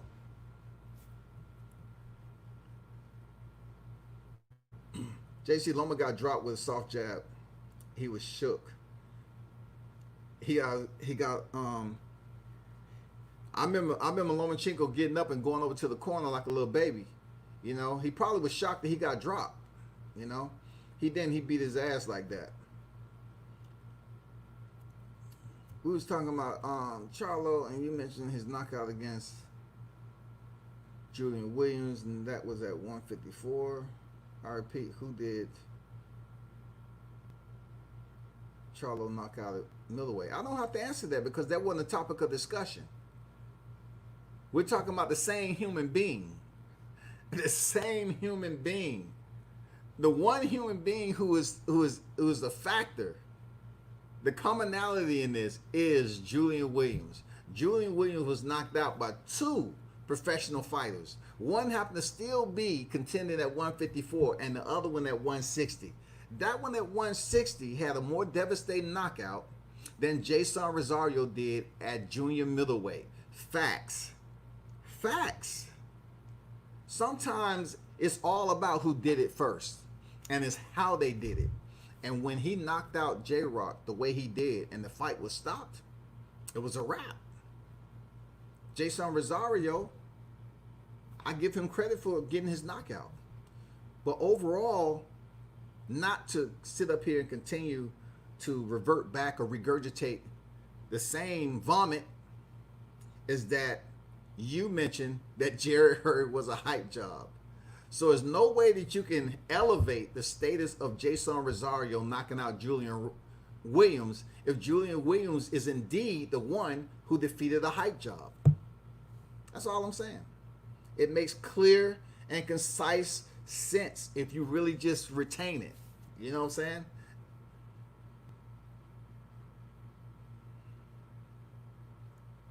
Okay, that's what you say. But how do you want people to take you serious when it comes to reporting boxing? Because boxing is so deep. Boxing is so deep. We can get on here and say who we like or don't like all day long. But then there's another layer to boxing on when you actually talk about the sport. Liking and disliking is just an emotional attachment to the sport. That's not reporting on boxing. Reporting on boxing is actually the performances, the history, everything that's accumulative to the boxing annals to report on the sport. Who I don't like and who I like has very little to do with what's public record to the performances that we've seen in the ring. And we're talking about ring performances. So just say, for instance, in your equation, you mentioned the people, your J-Rocks, Jason Rosario, and Jamal Charlo, and Jarrett Hurd and all that. They all professional fighters. Whether you like 2 out of the 4 or whatever the case may be. But what we're talking about is the performances of these individuals. So when you want to place a label on there and say so-and-so is a hype job, you're devaluing or degrading their promise as being something special in the sport, right? So therefore, if you have basically placed this individual right here and say, well, they're Uber drivers, they're a hype job, we don't really care about their value in the sport. Okay. But then you can't turn around on the left and say, you know what, so-and-so defeated the same fighter that you're talking about, knocked him out. He knocked him out too. I said, okay. But then again, we look at the same scenario where you're elevating Jason Rosario for whatever reason. He just came out of the blue, just like J-Rock did when he defeated Jarrett Hurd. He had a special night and defeated a fighter who had the belts and had been stopped already by Jamal Charlo. And in my reasoning, I said I felt that Jamal Charlo's knockout was much better than Jason Rosario's knockout of Julian Williams. And that's the way I feel. But Jason Rosario cannot be haloed to the highest level of idolatry when it comes to you saying that Jarrett Hurd was a hype job and the unified champion at 154. How can you be a hype job? You talking about I haven't told you who is he knocked out in middleweight, but yet you never return my question and say how many times did Julian Williams defend his titles? How many times did Julian Williams defend his titles? There's level to reporting on boxing. You can make it a reality show, or you can study and you can do your due diligence and talk about the many areas of boxing. Period. That's the way it is. How many times did Julian Williams defend his titles? Because the reason why I'm asking you that is you have to balance the scales between J Rock defending his title as unified champion and you calling him a hype job, and then Julian Williams, how many times he defended his titles on top of being knocked out before, stopped. You have to balance that equation when you're saying, well, I'm going to sit up here and downplay and denounce J Rock because he got beat by Julian Williams. But yet you're not talking about how many times he defended his titles, who he fought to defend those titles. You got to play that into the equation. H, if you don't freaking play that into the equation, you're doing a disservice to the listeners. And there's no way that they can take you serious as reporting on boxing in general. That's facts, man. Seriously, that's facts, bro. You have to understand that J Rock defended his titles. How many times in equal did Jarrett Hurd defend his titles? How many times did J Rock defend his titles? For you to boost up the knockout value of Jason Rosario win over J Rock. Jason Rosario was able to do what somebody else was able to do too.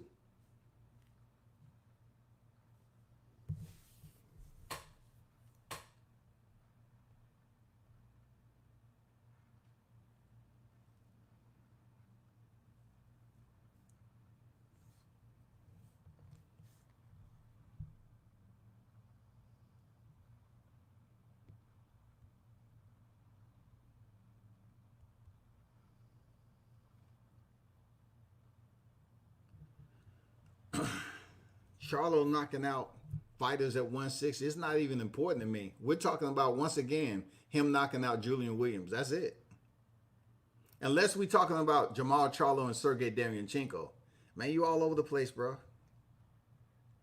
I'm on track.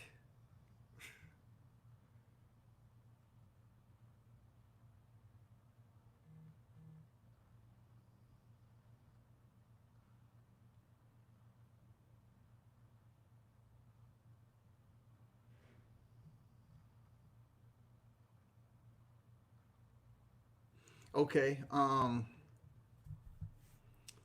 that Uber driver stuff, that's just common, that's just language. That's just a common cadence that you hear on here. Uber haven't really been you know after selling their IPO really relevant. They didn't get really huge until they went public with their IPO. So I know Uber driver sounds good.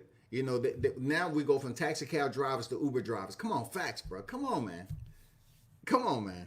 That means nothing to me. Uber drivers, that mean nothing to me. JC Loma, Charlos, Hurd, weak. Caleb Plant, weak resumes. Them some big names that's in the sport right now. And you know what they all have in common there, JC? They're champions. Come on, facts, JC. Facts. Lomachenko's a champion at lightweight. Charlo's a champion, 54 and 60. Hurd, former champion, unified, bruh. Caleb Plant, IBF, super middleweight champion. All of them are champions. All of them. All of them champions. Seriously, all of them, man.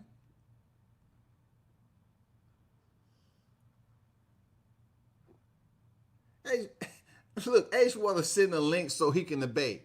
Listen, ask anybody who's been on here. Ask anybody. What you're saying has to be something that's relegated to boxing, not who likes who and don't like who. What? I'm not all these other damn media places, bro. I control what I do on my platform. I built this shit from the ground up.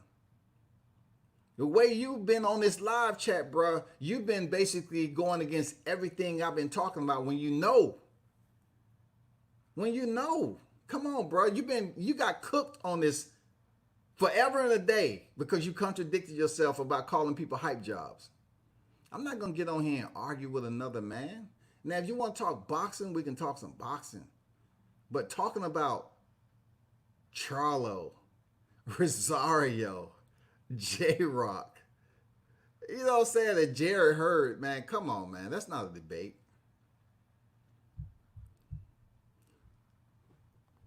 Man, I'm my old school OG, man. I ain't getting on here talking about likes and shit like that. You don't hear me talking about video likes, man. I want to talk about something that's conducive to the sport.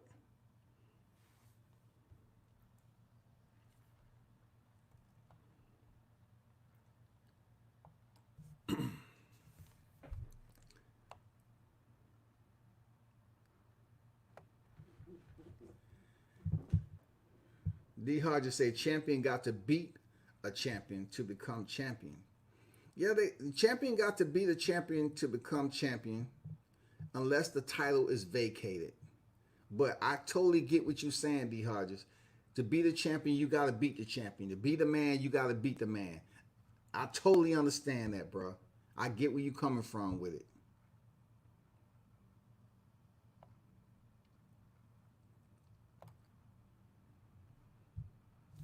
And more champs you beat, the better the resume. Facts.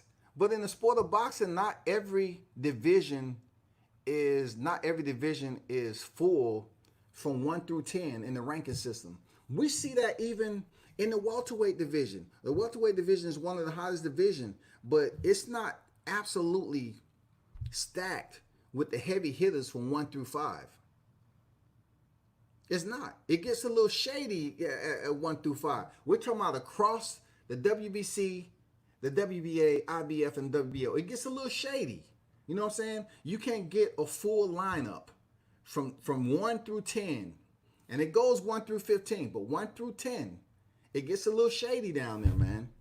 And that goes for most divisions. The one that we can, just go through any division.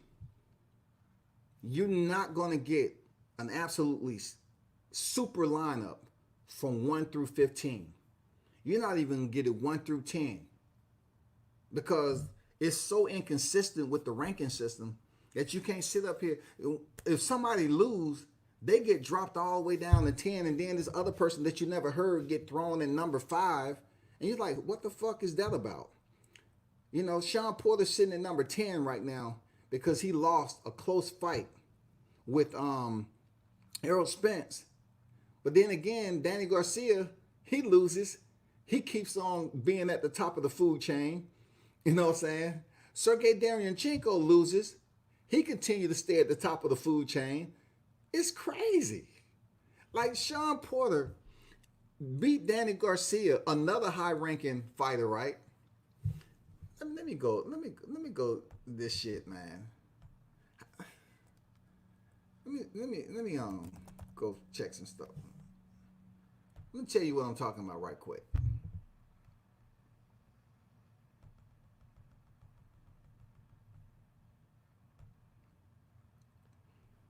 H Money, I wouldn't do that to you. I wouldn't do that to yourself, bro.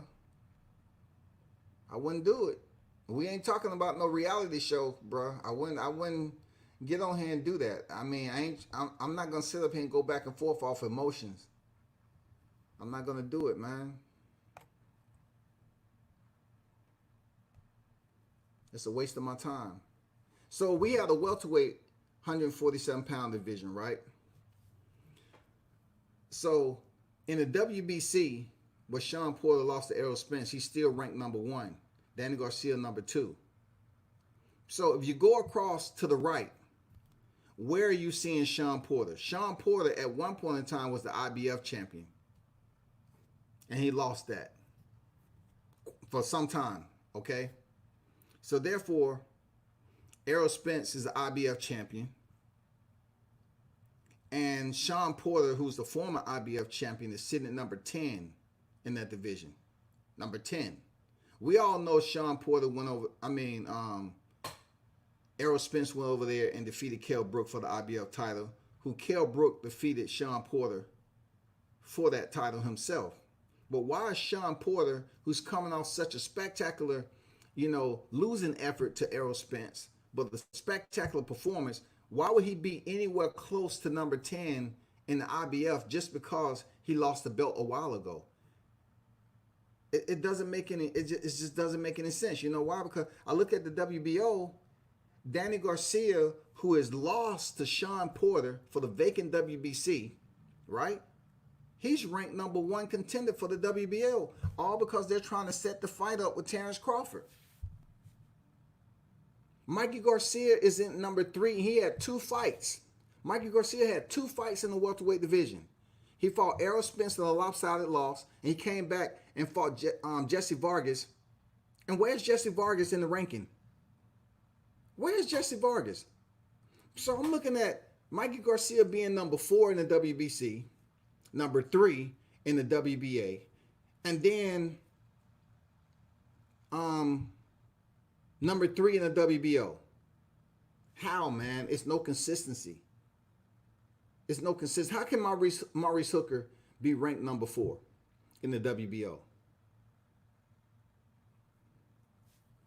It's wild, man. Danny Garcia is ranked number 2 in the WBA. But above all else, the last man who defeated Danny Garcia is Sean Porter. So if Danny Garcia can be ranked across multiple sanctioning bodies as high as he is, number 2 WBC, number 2 WBA, and then, he's number 1 in the WBO. Why can't Sean Porter?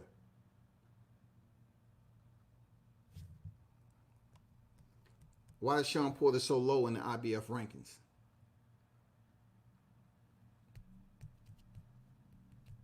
I understand, how the sanctioning ranking system goes. If so and so want to be considered to be able to compete in that, but Danny Garcia, man, he lost to Sean Porter.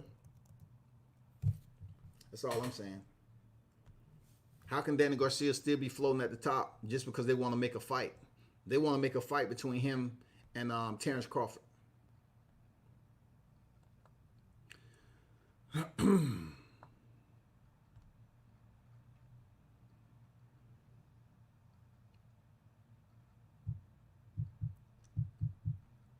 Manning and Floyd beat the most. Manning and Floyd beat the most champs.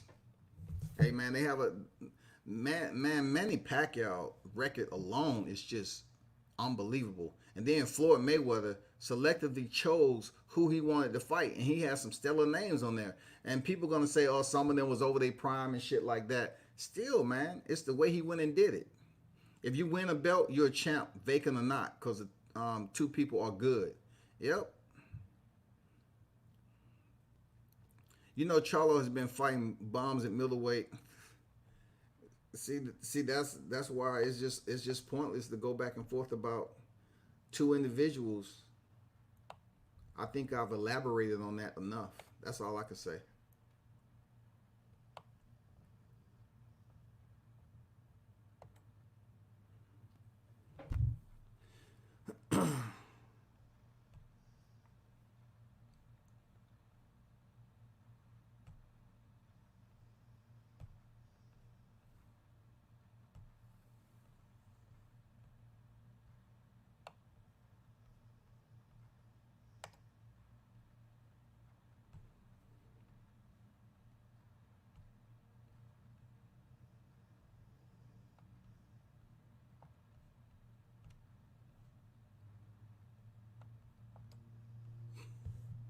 Hold on for a second, people.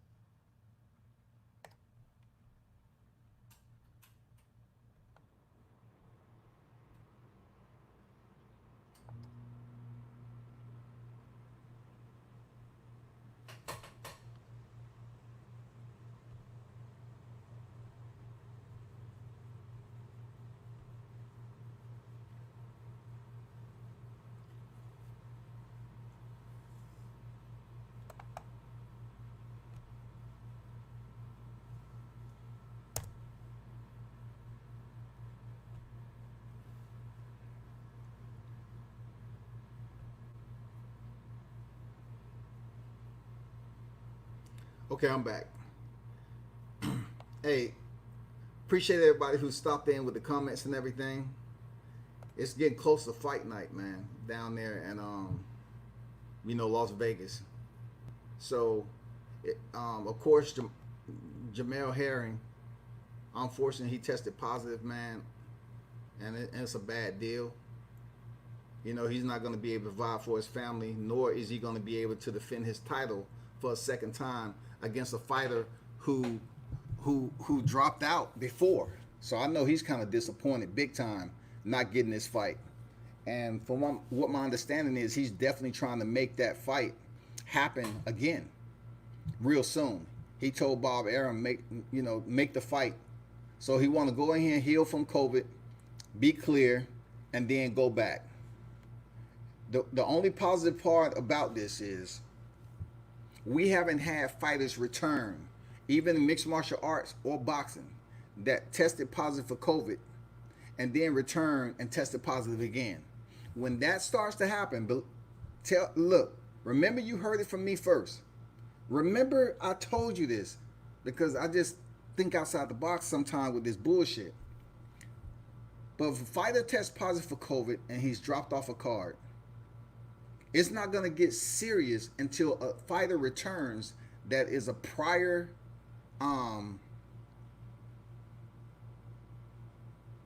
what's the word I'm looking for?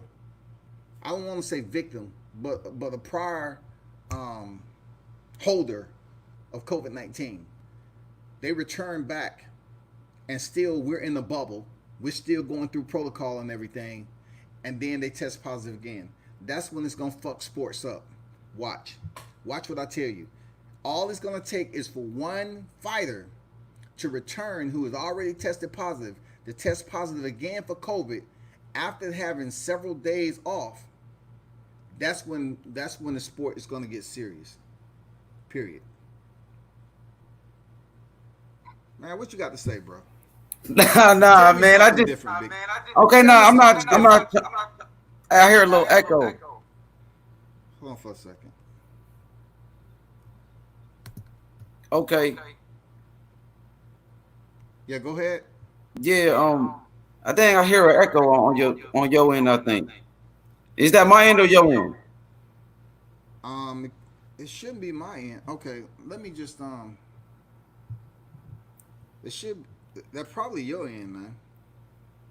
For real? I never had that. Let me back out and come back. Let me see.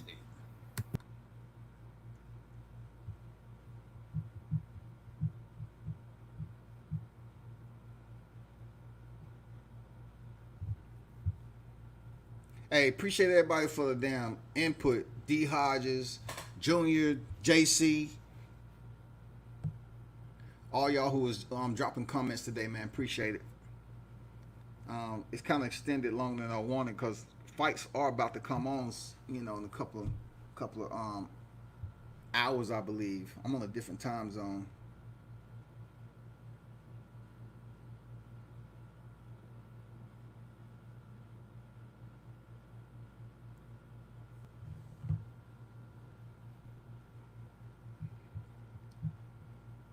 But yeah,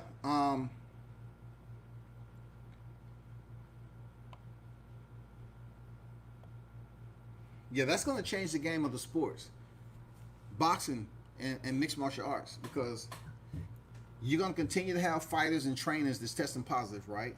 So if they take the allotted time given to recover, if the UFC, Bellator, whatever, or top ranked Showtime Golden Boy doesn't change up the testing protocol, sports are going to get shut down again. And this is how it's going to happen. These fighters showing up to the arena to get tested before they enter the bubble. And while they in the bubble, they get tested before weigh-ins or whatever. I don't know. You're spending all this money and then you're testing fighters that haven't been given a lot of time to test while they're in training camp.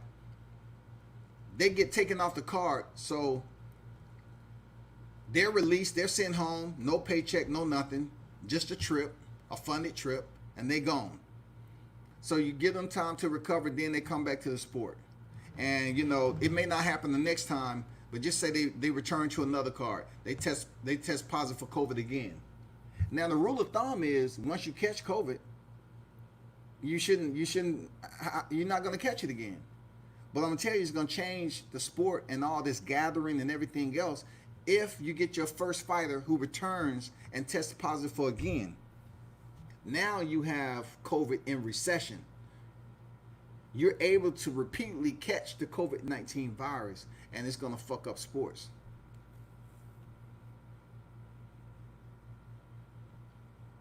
What about now, man? Yo. Okay, yeah. Nah, damn. I hear that shit, bro. I don't know what it is. Hold on for a second. I don't hear no echo on my end, man. Okay, do y'all hear it? Do y'all hear an echo in the chat? My shit clear. I don't hear no echo over here, bro. Yeah, when I talk, I just hear an echo like coming. I don't know why. It never happened like this before. But It's probably because you've been talking too much bullshit today.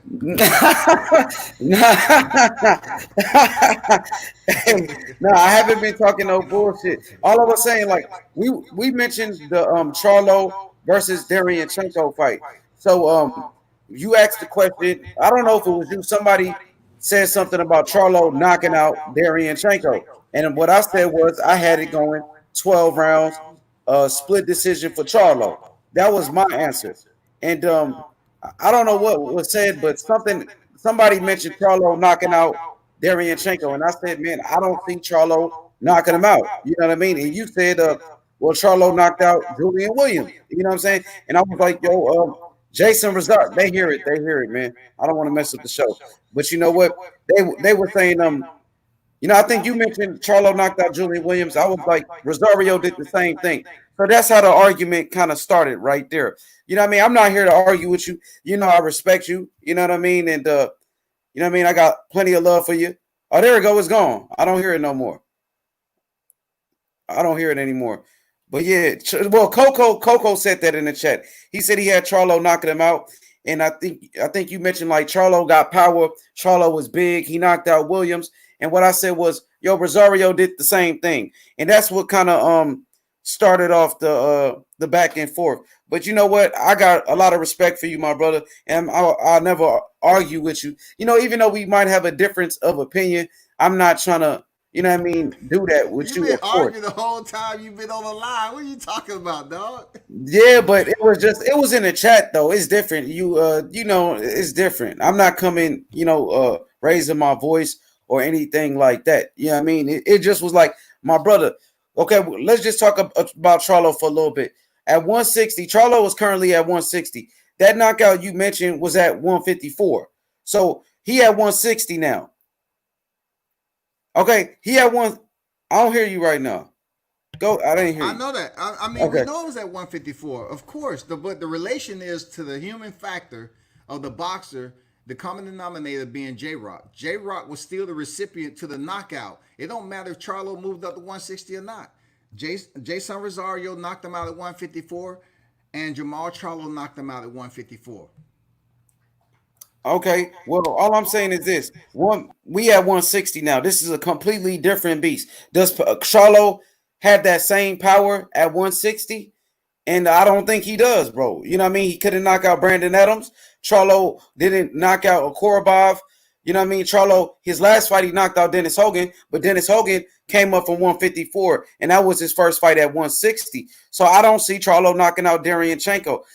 Even Triple G wasn't able to knock out Sergey Darianchenko. So I don't see Charlo doing it, man. But if he does it, that'd be great for him. You know, he did something that Triple G couldn't do. He did something that Daniel Jacobs couldn't do. So I will give him credit for that if he could do it. You know what I mean?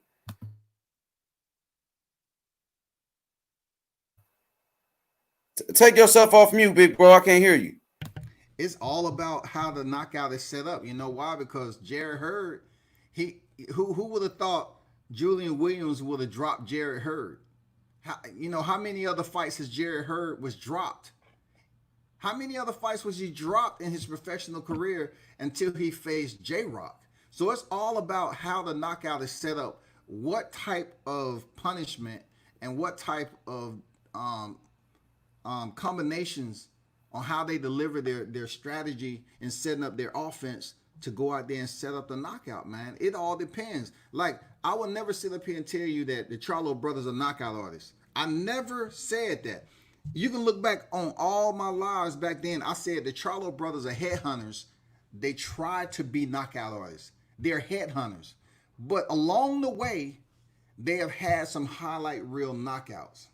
And unfortunately for Julian Williams, he was part of the highlight reel knockout when he was knocked out by Jamal. Unfortunately, Erickson Lubin was on the highlight reel. Unfortunately, Hugo Centeno was on the highlight reel.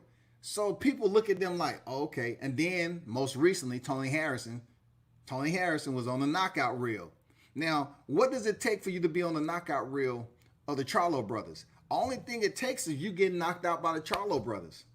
You know what I'm saying?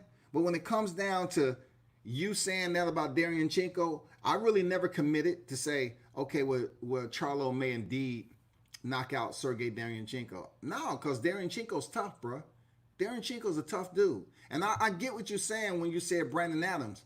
But really the contradicting part in my aspect is when you linked up the trio at 154. You linked up the trio at 154 when I was saying Jarrett Hurd, man, and you know him being the unified champion, he was tough, and he defended his title, and you said Jarrett Hurd was a hype job. I mean, how can Jarrett Hurd be a hype job? Like, compare who defended their titles the most, Jarrett Hurd or Julian Williams? Okay, well, I'm happy you said that. So what I was saying was, when you said that when Charlo beat Julian Williams was undefeated. You said he was undefeated at that time.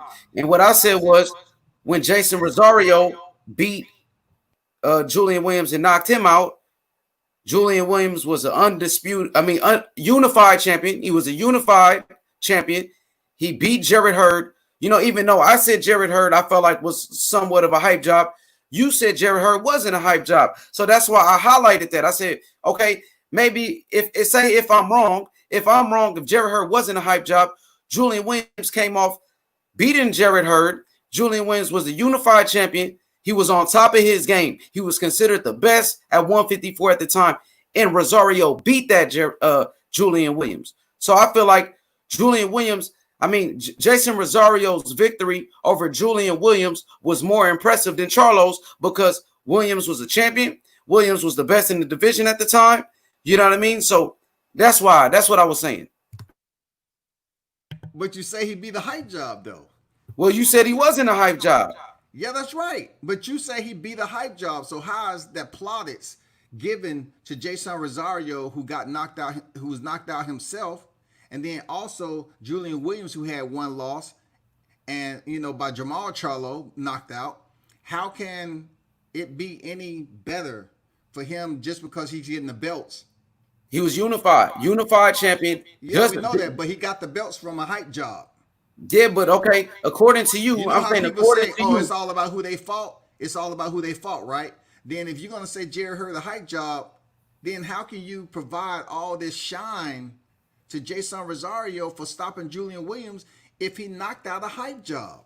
Okay, I understand what you're saying, but all I'm saying is, according to you, he wasn't a hype job. So according to you, that should be a better victory than a Charlo beating Williams because he beat Jarrett Hurd, who he said wasn't a hype job. You know what I mean? That's all I'm saying. You know what I'm saying? But that's pretty much what I had to say. You're playing tennis with characters, but the only focal point what I was trying to direct is that I never made a statement as you did with the trio. You made a statement to say that one particular fighter was a hype job.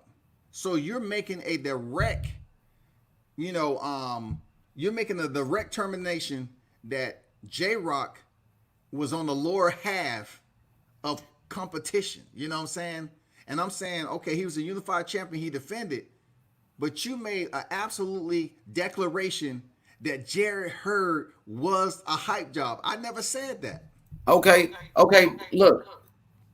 Me saying that Jarrett Hurd was a hype job, bro. Okay, let's just put it like this. Jarrett Julian Williams, when he beat when he fought Jason Rosario, he was a better fighter than when Charlo beat him because he was a champion. He was a champion. He was on top of his game. He was the best in his division. You know what I mean? No matter if I said he's a hype job or not. You know what I mean? Even you said Anthony Joshua was a hype job, and Anthony Joshua was a two-time unified champion. You know what I mean? Joshua knocked out Dylan White. Joshua knocked out Klitschko, beat Joseph Parker. I mean, I'm just saying, bro. All I'm saying what is, does Anthony Joshua have to do with this? Because when it comes down to him being a two-time unified champion, it's so many discrepancies that goes into, first of all, that whole entire process of him losing his title and the way he looked losing his titles, right? And then factor in all the shit that Ruiz said. He got wrapped up in all the hype, came in overweight, came in deconditioned for that to defend his unified straps. It's easy to say, okay, he's a two-time unified champion, but then again, you look at somebody like Jerry Hurd, who's defended his title several times over, and you say he a hype job. Why is Anthony Joshua, just because he went in there and defeated a hype job? Look, he was defeated by a hype job, and he defeated a hype job. That's Anthony Joshua. Because Andy Ruiz went in there and blasted through as a last-minute replacement, blasted through Anthony Joshua. So you're praising this man who took a last-minute replacement of Andy Ruiz and was blasted and stopped in 7 rounds, and then he went in there and defeated and ran all through the sands of Saudi Arabia to keep and to get his titles back from Andy Ruiz. That was one of the worst heavyweight fights in history, man. he outboxed him, bro. Come on, man. He looked at Floyd Mayweather. What he did, he won every round. Give me enough running room, and I can goddamn out sprint a hippo. Okay, I'm just saying, Usman won every round, and you know what I'm saying. They said it was boring too. Floyd Mayweather, plenty of fights where he outboxed everybody. They said he was boring. So a win is a win at the end of the day. But I don't want to take too much. Go ahead. We can't hear you, big bro. Go ahead. I said, did I say it was the most boring, or did I say it was the worst? I think you said it was the worst. You know what I mean? My bad. The worst isn't the most boring. I mean, boring is included in that. But Anthony Joshua ran on the outside, man. And if Andy Ruiz wasn't the same Andy Ruiz that was giving you issues with his punch volume and his pressure in the first fight, why did Anthony Joshua keep distance? Why did he stay on the outside? Why did he run the whole entire fight? Why? Answer that shit. It's not. He wasn't running. He was outboxing. He wasn't running, my brother. Him? Yes, that's what you call boxing, sweet science. So Floyd Mayweather ran all those times. So Floyd Mayweather ran against Maidana. Floyd Mayweather used his boxing skills. That's what it is, man. Hit and not be hit. That's the sweet science. I think it's only prevalent for certain boxers to be considered outboxing somebody when really they was running away from the fight. You know what I'm saying? Only certain fighters should be given that credential to say they're outboxing. Floyd Mayweather outboxed a lot of his opponents. But what Anthony Joshua was doing that night, people complained about it, bro. You know that. People complain about what Floyd did all the time. They complain about isn't Floyd Mayweather, bro. Don't even use them in the same. Well, I'm saying he used the same. He used the same game plan. Champion. Come on, Anthony Joshua. I'm saying he used the same game plan. That's all I'm saying. He used the same game plan. You know what I mean? And this is what I want to say, man. Shout outs to World Combat Sports, man. You know what I mean? Make sure y'all hit that like button, subscribe to the channel. Trying to play nice and shit. Nah. You know what? Ace Money done been in the chat. Goddamn wilding out the entire evening. Yeah, I wasn't gonna come here with that nonsense. You know what I mean? It's all good, man. Look, the thing is, light, man. The thing is, bro, we can disagree. I think we disagreed a lot of times. It's much love and respect for you, of course, my brother, man. I hope everything is good with you and your family. You know what I mean? I just wanted to tap in and just pretty much clarify that, man. But you know what? You gonna make me go for Darianchenko the way you've been talking, man. I was going for Charlo. My first pick was Charlo by split decision. But from what you've been saying, I might have to switch that pick, man. You know what I mean? But appreciate it, my brother. Why though? Hey, I'm gonna let D Hodges cook up with you. I'm gonna step out. I'm gonna listen to y'all. I'm gonna be in the chat. Thank you, bro. All right, cool. What's up, D Hodges? How you feel, man? How you doing, my brother? I'm doing good. I just, yeah, I don't know. It's the whole thing that, like, I don't know about the Mexican thing because they don't really like Louise like fucking sorry, swearing, sorry. I didn't mean to swear. I'm sorry. But he disgraced Mexico. He was the first Mexican heavyweight champion. That's true. Why would you come in overweight, looking fat, and doing nothing? Dog, I'm the first black heavyweight champ. If I was champion, oh, my next fight, I'm definitely gonna wipe you again to show you it wasn't a fluke. But he went in there fat and didn't care and everything else, and that's just he's a disgrace to Mexico. You know how many Mexicans was probably tight, bro?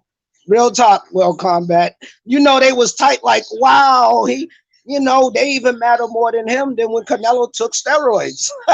For Hey, real. hey, hey, hey, D Hodges. I'm surprised they didn't goddamn go out and damn show up at his doorstep and like, hey, what the fuck you doing, man?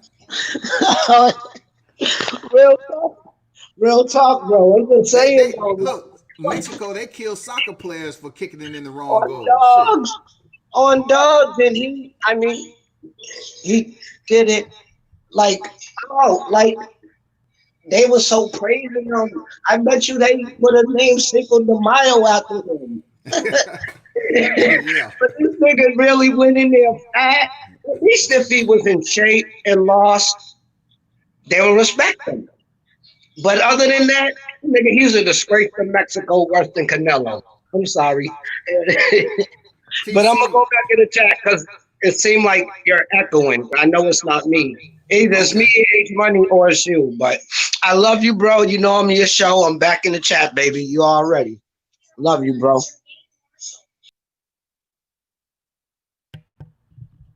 Hey, appreciate you for stopping through that D Hodges H Money for sure. Yeah, my setup is a little different down here, but appreciate y'all stopping through, man. I know Chain TC. Appreciate you stopping through. He said, "No, there's never been a Mexican heavyweight champion." All that political and birth certificate and whether somebody's a citizen or not, man. You know, hey man, that ain't for me to get into. But when he won the title, they said Mexican, first Mexican heavyweight. So therefore, that's what we go off of, Mexican heavyweight. I'm not gonna go through the Obama era where they're basically saying that he wasn't born in this, in the U.S. Blah blah blah. You know what I'm saying? Hey,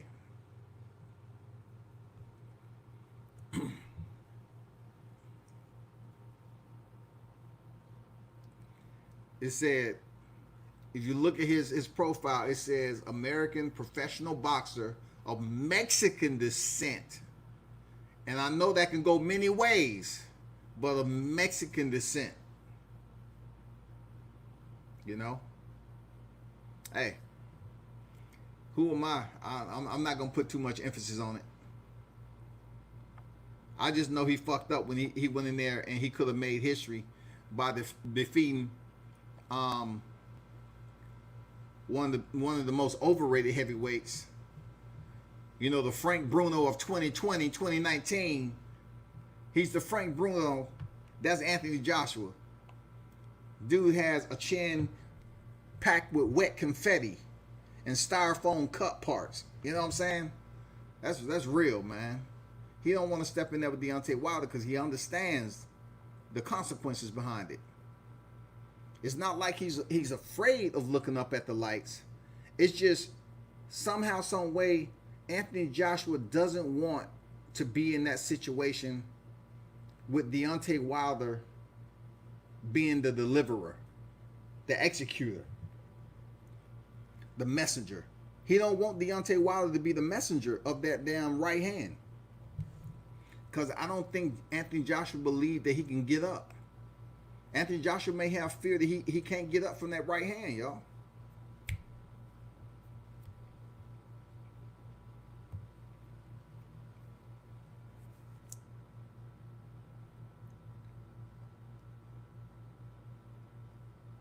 Fury, you say Fury the overhyped one because his win to Wilder is overrated. That's not something that makes any sense to me. But when somebody has 42 victories, 41 knockouts, it can't be no overrated anything to that. Can't be no overrated no anything.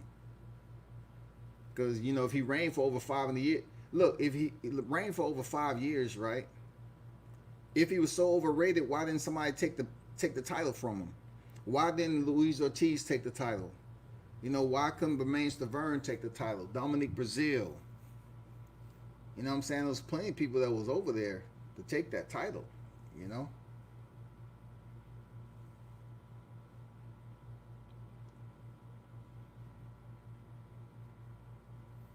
I don't know where you're going with that. I don't know. I don't know where that. They thought it was impossible for him to beat Wilder. That's why they say Fury's the best. Fury's always been 1 and 2, so to speak, when it came down to the 3 best heavyweights. Deontay Wilder, Fury, Joshua. People was always talking about Anthony Joshua technical skill wise. He got the power and everything else. And all along, I was saying up to that point, I was saying, look what happened to him previously with Vladimir. And that's from a person who was on a year and a half layoff almost, right? Look at everything else in his fight with Joseph Parker. Look at the history behind Charles Martin, him picking up the belt. He was a manufactured paper champion. And all of it got exposed when he stepped in there with a fighter that was willing to go and give him the volume and barrage of punches and be in his space and make him uncomfortable. And he failed. He failed. Even in the rematch, he didn't really do any damage to Andy Ruiz. You know how they always say, okay, I want to wait till the rematch. This is going to be fire. Anthony Joshua never brought the fire. And he's boxing? This is supposed to be one of the heaviest hitters in the heavyweight division. He's supposed to be this gold medalist. He's supposed to be this super. You can't go in there and put hands on Andy Ruiz, who's overweight, who came in as a freaking Teletubby. You can't put hands on Andy Ruiz and prove a point. Man, these heavyweights of old, man, they used to return to the damn arena with a vengeance. Come on, man. They used to return to the ring with a vengeance, man. I miss rematches. I miss them, man. I miss these real solid official rematches when you know it's going to be a damn good fight.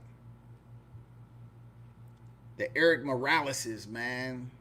The Gotti Wards. These rematches. Even the Floyd Castillo. These fucking rematches that mean something. Just don't say Ali Frazier. You have to look at Sattler, freaking Pep.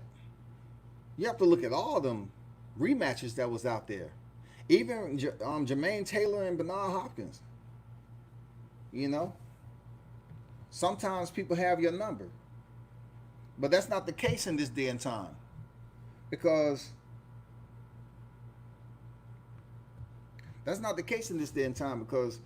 Anthony Joshua, he didn't even really put forth the sting, man. What we was looking for, bringing the thunder and shit on a fighter that was out of shape. It just didn't happen. I can say Deontay Wilder was still fighting. Until the towel was thrown in, he was taking punishment, he was still fighting. He didn't hang out on the ropes and look both ways and spit out his mouthpiece. He never looked for a way out the fight. That's why I say Deontay Wilder's a tougher fighter than Anthony Joshua.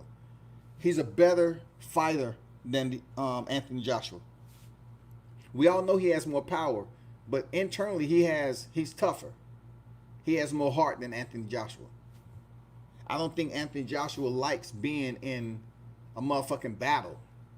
And you can't sit up here and put Klitschko in the mix because, come on, man. Dude had both feet 10 toes down in retirement. We know that shit.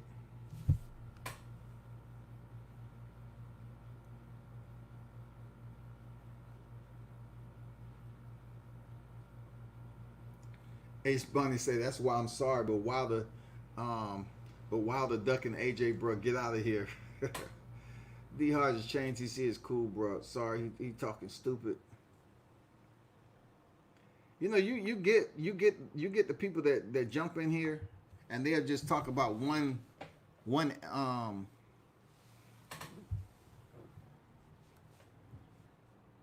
they'll talk about one side of boxing, one demographic. They don't talk about anybody else. They just talk about the fighters, you know, and it just so happened across the pond happen to have some faces that's accommodating people. You know what I'm saying? We know Joshua isn't the best. If I had to bet on Fury and Joshua, I bet Fury all day because he's a smarter boxer. Ring IQ. You know, he'd make that fight boring as hell, and he would teach Joshua a lesson. With Deontay Wilder and Anthony Joshua, I go Deontay Wilder all day because for one, putting it on the table, for one, we know Anthony Joshua has suspect cardio when it comes to pressure. When it comes to relentless pressure, we know Anthony Joshua folds like a wet envelope. We know his cardio is suspect. We know it is. His cardio is suspect, man. How many good fights have you seen Anthony Joshua have in the U.S.? It's a reason for that. That's why that fight was taken all the way back over there. Because they tried their best to get Anthony Joshua right, to come over here, and he got beat down. Now they had to take him back across the pond, get him all nice and warm inside so he can come back and perform. Man, Anthony Joshua, man, his cardio is suspect, bro.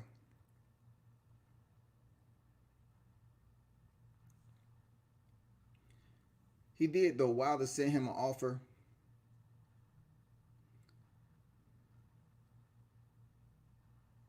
Okay, so TC, and this is the last one I'm gonna go with this because I know where you're going with this, and it's kind of difficult to talk to people in a live chat when they're not really putting information that's credible. You said he did, though. Wilder sent an offer, but he was signed with someone else. So they sent the offer back and it was turned down. Can you be more clear on that, man? Because I'm going to tell you like this. Just because someone sends somebody an offer and it gets out to the public means absolutely nothing. When Eddie Hearns and Anthony Joshua came over here to NYC, you know, when they supposed to have that Jarrell Miller press conference for that fight, when Jarrell Miller popped positive again for the second time as a boxer, the contract that Joshua was supposedly, it's out there too. And I'm going to try to find a video because I saved a lot of those videos because a lot of Joshua casuals, they always want to come on here and talk the same language, the same line, back and forth, man. And they really don't do anything except go on all these damn forums and learn shit. And, you know, they just learn and embed it in their thought process and their verbiage, and they repeat it.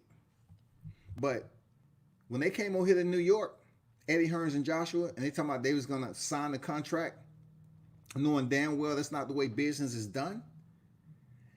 Come to find out, the name that was on the contract was Eddie Hearns.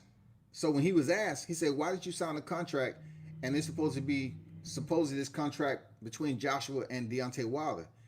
And he basically said, because he owned Joshua. I can sign it because I own him. Look it up. I'm not bullshitting you. Look it up. That's what Eddie Hearns said about Joshua. So they was coming over here playing games. Second, just because somebody said they sent the contract out doesn't mean the contract is in good faith. From my understanding is that when Eddie Hearns then was sending contracts to Shelly Finkel and Lou DiBella or whatever, back then when that process was happening, it was a lot of details left out. So when they tried to return the phone call and try to speak to Eddie Hearns, they couldn't get in contact with him. He wouldn't pick up the phone or nothing. So they was basically trying to say, well, guess what? We sent the contract over to Wilder's team, and we didn't hear anything back. So now it starts to betray the public. You want the public to believe that you're sending a contract, but really you are, but you're leaving out shit for them to call you back. And then before you know it, the deadline is over. You send them a contract talking about they have 12 days to respond. They're trying to respond and call you about some intricate details, and you won't pick up the phone. So when the 12 days expire, you're telling the public that they didn't want to sign a contract or anything. So therefore, there you have it. We sent the contract and that's it. And then you tell Anthony Joshua, get on the media and tell them that we sent the contract. Tell them we sent the contract, and let them know that the team Wilder did not respond within the allotted time that we provided for them. So therefore, it's considered ducking. That's not the case, man. That's not the case. If that was the case, why would they go up here and get $50 million if Joshua said, give me $50 million, I'll fight tomorrow? The money is presented, and then Joshua turned around and said he's not selling his soul or his belts for $50 million. And check this out. This was guaranteed money there, TC. Guaranteed $50 million on top of what he received from the gate. On top of what he was going to receive on the gate. So he could have walked up out of there like 70, 75 million. But he didn't have permission to make that deal outside of Eddie Hearn's authority. He jumped online without motherfucking permission, and the shit got answered, and Eddie Hearn say, oh shit, okay, they got $50 million. So then you hear that Joshua has to go back on there. He has to say, I'm not selling my soul or my belts I'm not selling my soul for any belts, right? Then it comes up, they have to come up with something big because this has been brewing. That's when you hear the $1 billion DAZN deal come out. Then you hear the 2-fight Wembley deal come out. And they try to bloviate it into this big, huge deal like they was really doing big business over there for Anthony Joshua. That's how the Deontay Wilder and Anthony Joshua deal went down. It wasn't for Team Wilder not making any effort. They tried, and they was damn, puppetized for 3 months from Anthony Joshua and Eddie Hearns, just back and forth playing games and shit. And then at the end, Deontay Wilder and his team said, fuck it, we're not dealing with them no more. We done. Because if you're going to send us a contract back and it's missing shit, and then we call your number and you're not picking up and answering, and you always put a time limit for the contract to be returned, how are we supposed to do business? We got to do business. You're not picking up the phone, you're not responding, you're not doing shit. But people want to get on here and talk about Deontay Wilder was ducking. How can it be ducking when Anthony Joshua turned down 50 mil and the only thing he had to do was fight Deontay Wilder in 2018 and there's no rematch clause? Man, come on, bro. Come on. Come on, TC. How is that possible, bro?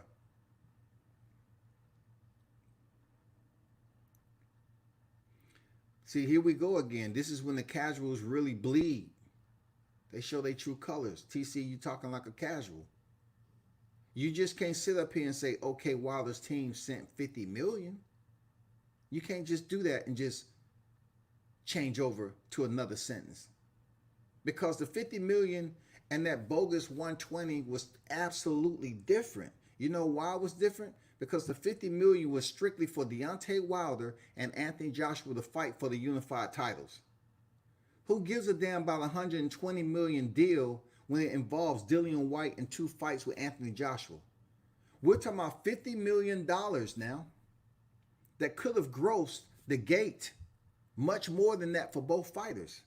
But obviously Anthony Joshua would have made out if he would have took the 50 million and took the fight with the Deontay Wilder for the unified titles. But he was scared.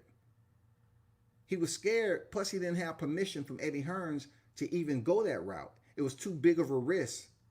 That's their cash cow. Their cash cow is Anthony Joshua, the unified champion. Eddie Hearns didn't have confidence. Anthony Joshua sure enough didn't have confidence to go over there and face Deontay Wilder. So why sit up here and once again fall for the okie doke, especially when it's rolling off the lips of Eddie Hearns. Just say he offered him $120 million deal. Who cares? Wasn't that 2-fight Wembley deal $100 million? Didn't they put that Wembley deal out there as $100 million? So therefore, how do you get $100 million when it's contingent? How do you get $100 million when it's contingent, TC? You have to attend. Certain portion of that $100 million was paid when the fight happened at Wembley, and everything else is going on with the gate and the back end, all this other shit. All that's factored into that fight that was in Wembley Stadium with Alexander Povetkin. And then the other half of that $100 million is contingent on if a fight takes place April. So the April came and went. Do you think he got the other portion of that $100 million? No, he did not. Let's be absolutely clear. So let's put it in reverse and go back to this bogus $120 million. Why would Deontay Wilder place himself in one of the most ill-advised predicaments in his career to be locked in to a three-fight contractual agreement that is contingent? That doesn't mean, it doesn't have anything on there when he say he'll face Anthony Joshua. All they was trying to do is put Dillian White in a better place, because their whole objective is for Dillian White is to pick up the WBC belt so Dillian White can go in there and face Anthony Joshua, lose the belt so Anthony Joshua can become the unified champion.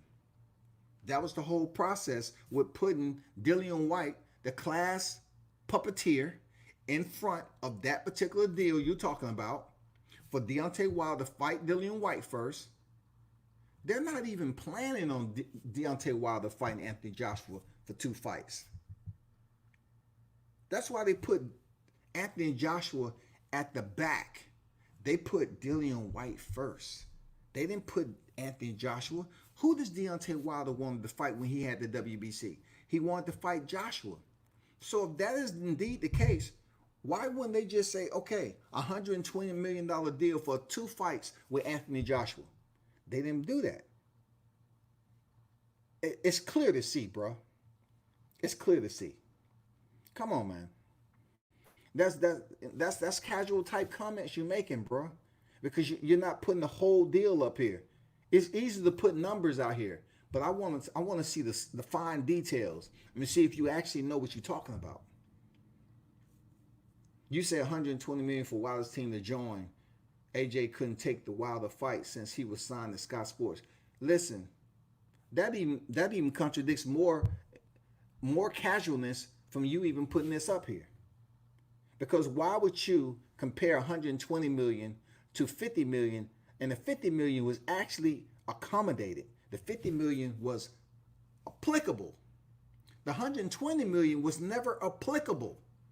Why would $120 million offer be made when you telling me in the same sense AJ couldn't take it because what?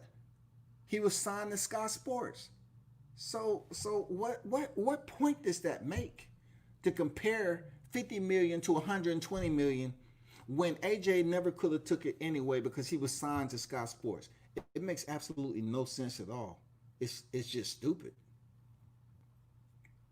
It was stupid. Why did you take time to type that out comparable to a freed up legitimate $50 million to something that was absolutely a phantom request? It's a phantom request.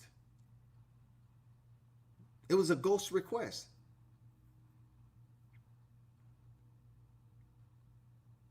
That's all it was, bro. Seriously, that's all it was. To be real with you, that's all it was, TC. No, it was the Dominique Brazil that he was fighting anyways in the AJ fights. So you trying to tell me that they would offer Deontay Wilder a Dominique Brazil fight instead of the Joshua fight? And I'm trying to tell you, why not just offer the Anthony Joshua fight twice? Why not offer the Anthony Joshua fight twice?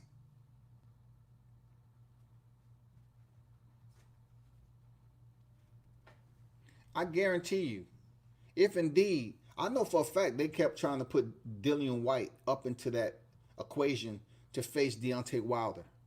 They wanted to put him up there because they wanted Dillian White to pick up the WBC so they can have an all UK undisputed bout where Anthony Joshua would have went in there and knocked out Dillian White again. So Anthony Joshua can become undisputed champion.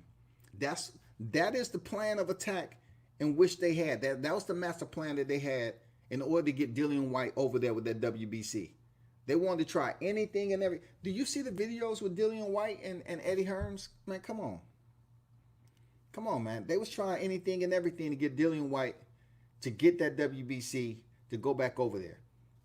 Dominique Brazil?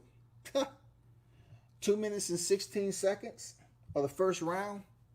I guarantee you Anthony Joshua wouldn't have faced Deontay Wilder. If Deontay would have absolutely, gave that any type of energy, and he knocked out Dominique Brazil in 2 minutes 16 seconds, and he signed in that 120 million, you think Anthony Joshua would have took that fight? Come on, TC. You think Anthony Joshua would have took that fight? Man, Anthony Joshua came up there with a motherfucking boot on. He would have had a cast. That mother would have had a neck brace. He would have had his trainer rubbing the back of his head like he did before the Andy Ruiz fight. That dude would have been like, "Oh, I'm sorry to inform all of my fans." You know what I mean? But check this out. I'm sorry to inform all of my fans, but I broke my back. And then Jim Gray told me, well, what do you mean, Anthony Joshua? You broke your back? Yeah, I broke my back. Spinal. What do you mean? You got a boot on, Joshua, and you got a arm cast on and a neck brace. Like, what? I don't see you with a back brace on. Like, can you elaborate? Can you just further elaborate on what's going on? Well, I'm just telling you. Due to Eddie told me what to say. Like, this is what I have to say, but I'm just keeping it real that, it's spinal. I broke my back. The doctor say, I broke my back.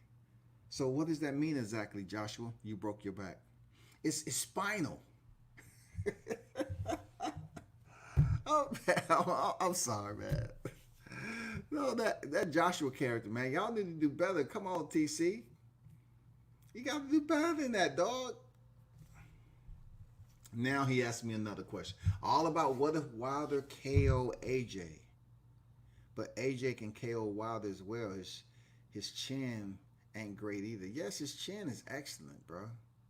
Because I don't think at all Anthony Joshua would have made it out of the barrage with Luis Ortiz. If you accumulate, and though you need both hands, if you take the times that Anthony Joshua has been on the canvas,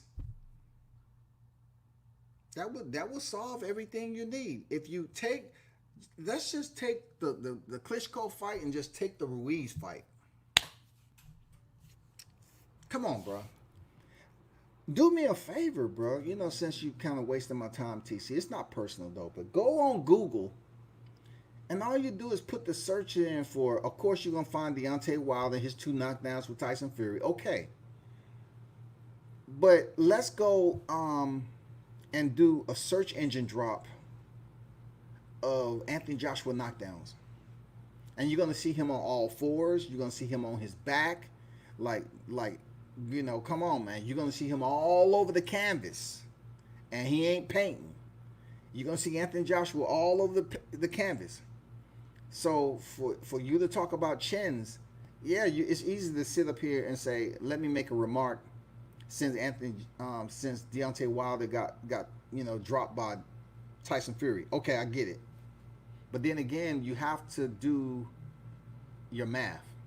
You don't need geometry, algebra, none of that shit. All you have to do is goddamn count on your hands. 1 semi, 2 semi, 3. They're out there, bruh. Look at Anthony Joshua knockdowns. Even Tyson Fury been down. Wait, y'all refuse. Y'all don't want to mention that. Deontay Wilder survived 41 seconds of straight blistering by Luis Ortiz, and he made it back to his corner. Come on, man. Deontay Wilder hit Tyson Fury with 1 punch. He on the ground. Anthony Joshua get hit with 1 punch. He on the ground. Not until this last fight did we see Deontay Wilder get hit the way he did. And plus, that wasn't even 100% Deontay Wilder. But we know that ain't true, TC. Come on, bro.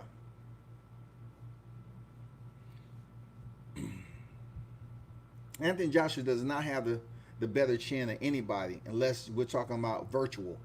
You want to pick up a joystick and they make a freaking boxing game, then yeah.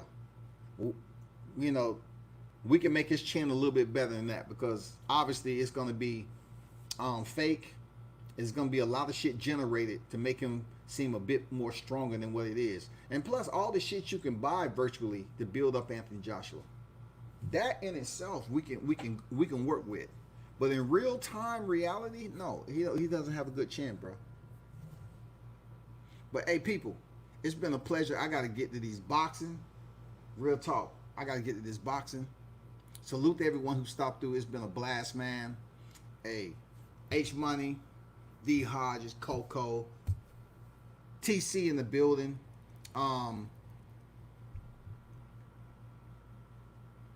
Boxing commentary. All y'all that stopped through. JC. I appreciate everybody for stopping through. Salute to you. Be sure to turn up and tune in to World Combat Sports.